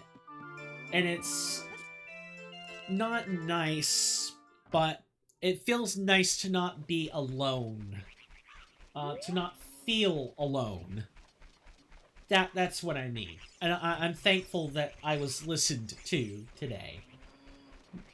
I don't normally have that issue where people are ignoring me, but you know what I mean. It's hard to talk about this stuff. And it's hard because in some cases it's like too personal. You know, you don't want to burden people with the details or it's not their business. In this case, though, it's more like I don't want to burden people with, you know, things that don't affect them. Problems that they shouldn't have to worry about. Like, my problems regarding my friends... my problems regarding my friends are my own. And I don't want people who are worrying about keeping their food on the table and a warm bed to sleep on about my friend problems. We got Din's Fire. Go ahead and put that in the tracker. Din's Fire opens up a few things for us. Do we have anything else? We got 20 tokens. Thankfully, we know that all the rewards are crap, so I'm not even going to bother going back to the Skull House. Yeah, that sounds like it about covers it. Yeah, well, sometimes even when you have people around you, you can still feel alone. I tweeted about that, like, a couple of weeks ago. I said, I think the contents of that tweet were, you know how sometimes you feel alone? You could be surrounded by people and yet feel alone. At that time, I felt like I was in a cemetery, surrounded by ghosts and zombies, and gravestones. I felt alone. My grief was truly at its worst then, at least as far as I know. It could get worse later, but I'm not even going to think about that. Too much pain. Not going to think about it. I'll deal with the pain when it arrives. But, yeah, to feel alone despite being surrounded by people who care about you, not just random strangers, but people you care about, that's the worst. I wouldn't wish that on anyone. That emotional pain is brutal. Brutal. It's like drowning, slowly. But people didn't come here to, listen to me talk about emotional pain. You know, escapism, and all that. No, when I'm joshing and funning around, when all that's put aside, I really, sincerely thank everyone for listening. That's not something I want to do too often, because that's the kind of thing that really brings down a mood in the stream. And not that I want to be pretentious or fake or, you know, like, positivity, guys. You know, good vibes only. Anyone who says that is doing one of two things. They're projecting what little positivity they actually have so they don't have to experience the negativity, or they're being toxic. One of those two things. You can have toxic positivity. It's okay to feel the negative emotions sometimes. And just acknowledge them. Their nakedness. It's okay not to have good vibes. It's okay not to be happy or smiling or content all the time. This world is a very brutal place and doesn't give you the... I know I'm going over time here, but I want to finish my thought or I'm going to forget it. This world is a brutal place. You have to make your own happiness. You have to find your own happiness. And um that means you have to find the balance between creating a good space for people to be in, the good vibes. Those are important. I don't want to diminish those. But there's also some importance that has to be put in to acknowledging the bad emotions, the horrid bitterness, the loneliness, the fear, the anguish. Those emotions are just as important. And only by acknowledging everything we even begin to have some semblance of emotional balance, that emotional wholeness. My apologies for being stuffy on mic. I can't say I am in a particularly fantastic emotional state, but the stuffiness has nothing to do with that. It ain't helping, but it got nothing to do with it. I think apart from a couple of grottos we have to check, apart from a couple of grottos, which have beehives I probably forgot to check, we more or less have taken care of everything we need before we conquer the dungeon. That being said, this is not something I intend to do on Wednesdays. Permanently. Today was Steven doesn't feel like doing anything else. So he did it. Next week, we'll be back on track. I'll be playing some Blasphemous. We're gonna get to those gosh darn Amontecitas, and they're gonna like it when our boot is crammed down the back of their throat. We're gonna beat New Game Plus and New Game Plus Plus. We're gonna get all of those rosary knots, and we're gonna complete that game. We're gonna put that project behind us and move on to greener pastures. Seriously, thank you guys. I really appreciate it. Today was kind of quiet and sort of low-key some of the time, but I appreciate y'all being here. It means a lot. It's nice to know that the halls of Valhalla are filled with people, or at least have people in them, that will drink a pint of mead, or whatever drink fits their fancy, and sit and talk with me. Thank you. Appreciate it. If you guys like this content, it's different from what I usually do on a weekly basis. Feel free to give me a follow. Lets me know that you'll like the content, despite not having exactly likable contents today. We talked about some serious stuff. Very personal stuff.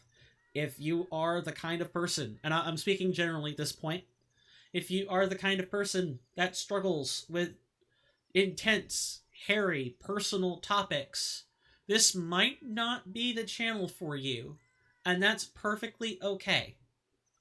There are plenty of channels out there that talk good vibes. Blame the Pain TV is an excellent one. This guy screams positivity. Check him out. Follow his Twitter presence. If you want to be part of the Good Vibes tribe, go follow him. It is perfectly fine. But if you want realism, or not so much like forced fakeness or anything, but if you want someone who is going to acknowledge those emotions, maybe perhaps head on, and try to keep a sense of decorum about it, you might like what you find here. And it's not just sensitive stuff. We talk science, politics, mathematics. We'll talk about anything, really, as long as it doesn't violate terms of service. If you like the content enough to financially support it, or more directly support it, links for that are in the About Me section. You can find some of that in the link tree. You can also find that in the donations page. If you don't want all the fanfare, the coffee page is an excellent place to donate your 2 cents or your $2.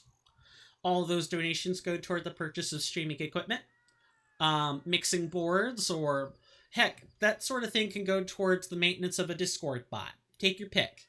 But your contributions will always go towards something valuable. Best ways to get a hold of me are through Twitter and fairly soon a new public or a new slightly pay-gated Discord. I just have to get the bot more or less down pat before I can mint it out to you guys. I've got all the channels set up and everything.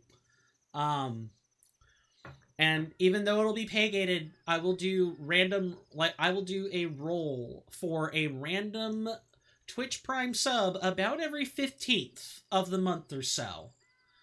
Just to kind of like invite folks to come in, check us out, see what you're doing, get a sample of the community. That I'll have more details on that as I find the bot and get that ready. In terms of like, I don't have anyone that I want to send you to today. Instead, I'm going to give a couple of channel shoutouts. Feel free to go follow them. Feel free to like check them out. But otherwise, I'm going to focus on my own emotional health today. I kind of need it. If you want more relaxed streams, I recommend checking out ZCulpster. ZCulpster is a pretty chill variety streamer. I think oh no. No, I forgot something. I forgot the shout out. Let's try that. Okay. Yeah, they're playing PGA Tour Golf 2023. That's a fairly relaxing game. Not too much fanfare with that. If you want something more...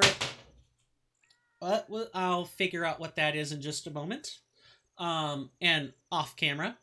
If you want to check out something that's more in the line of stuff we usually stream and host, check out...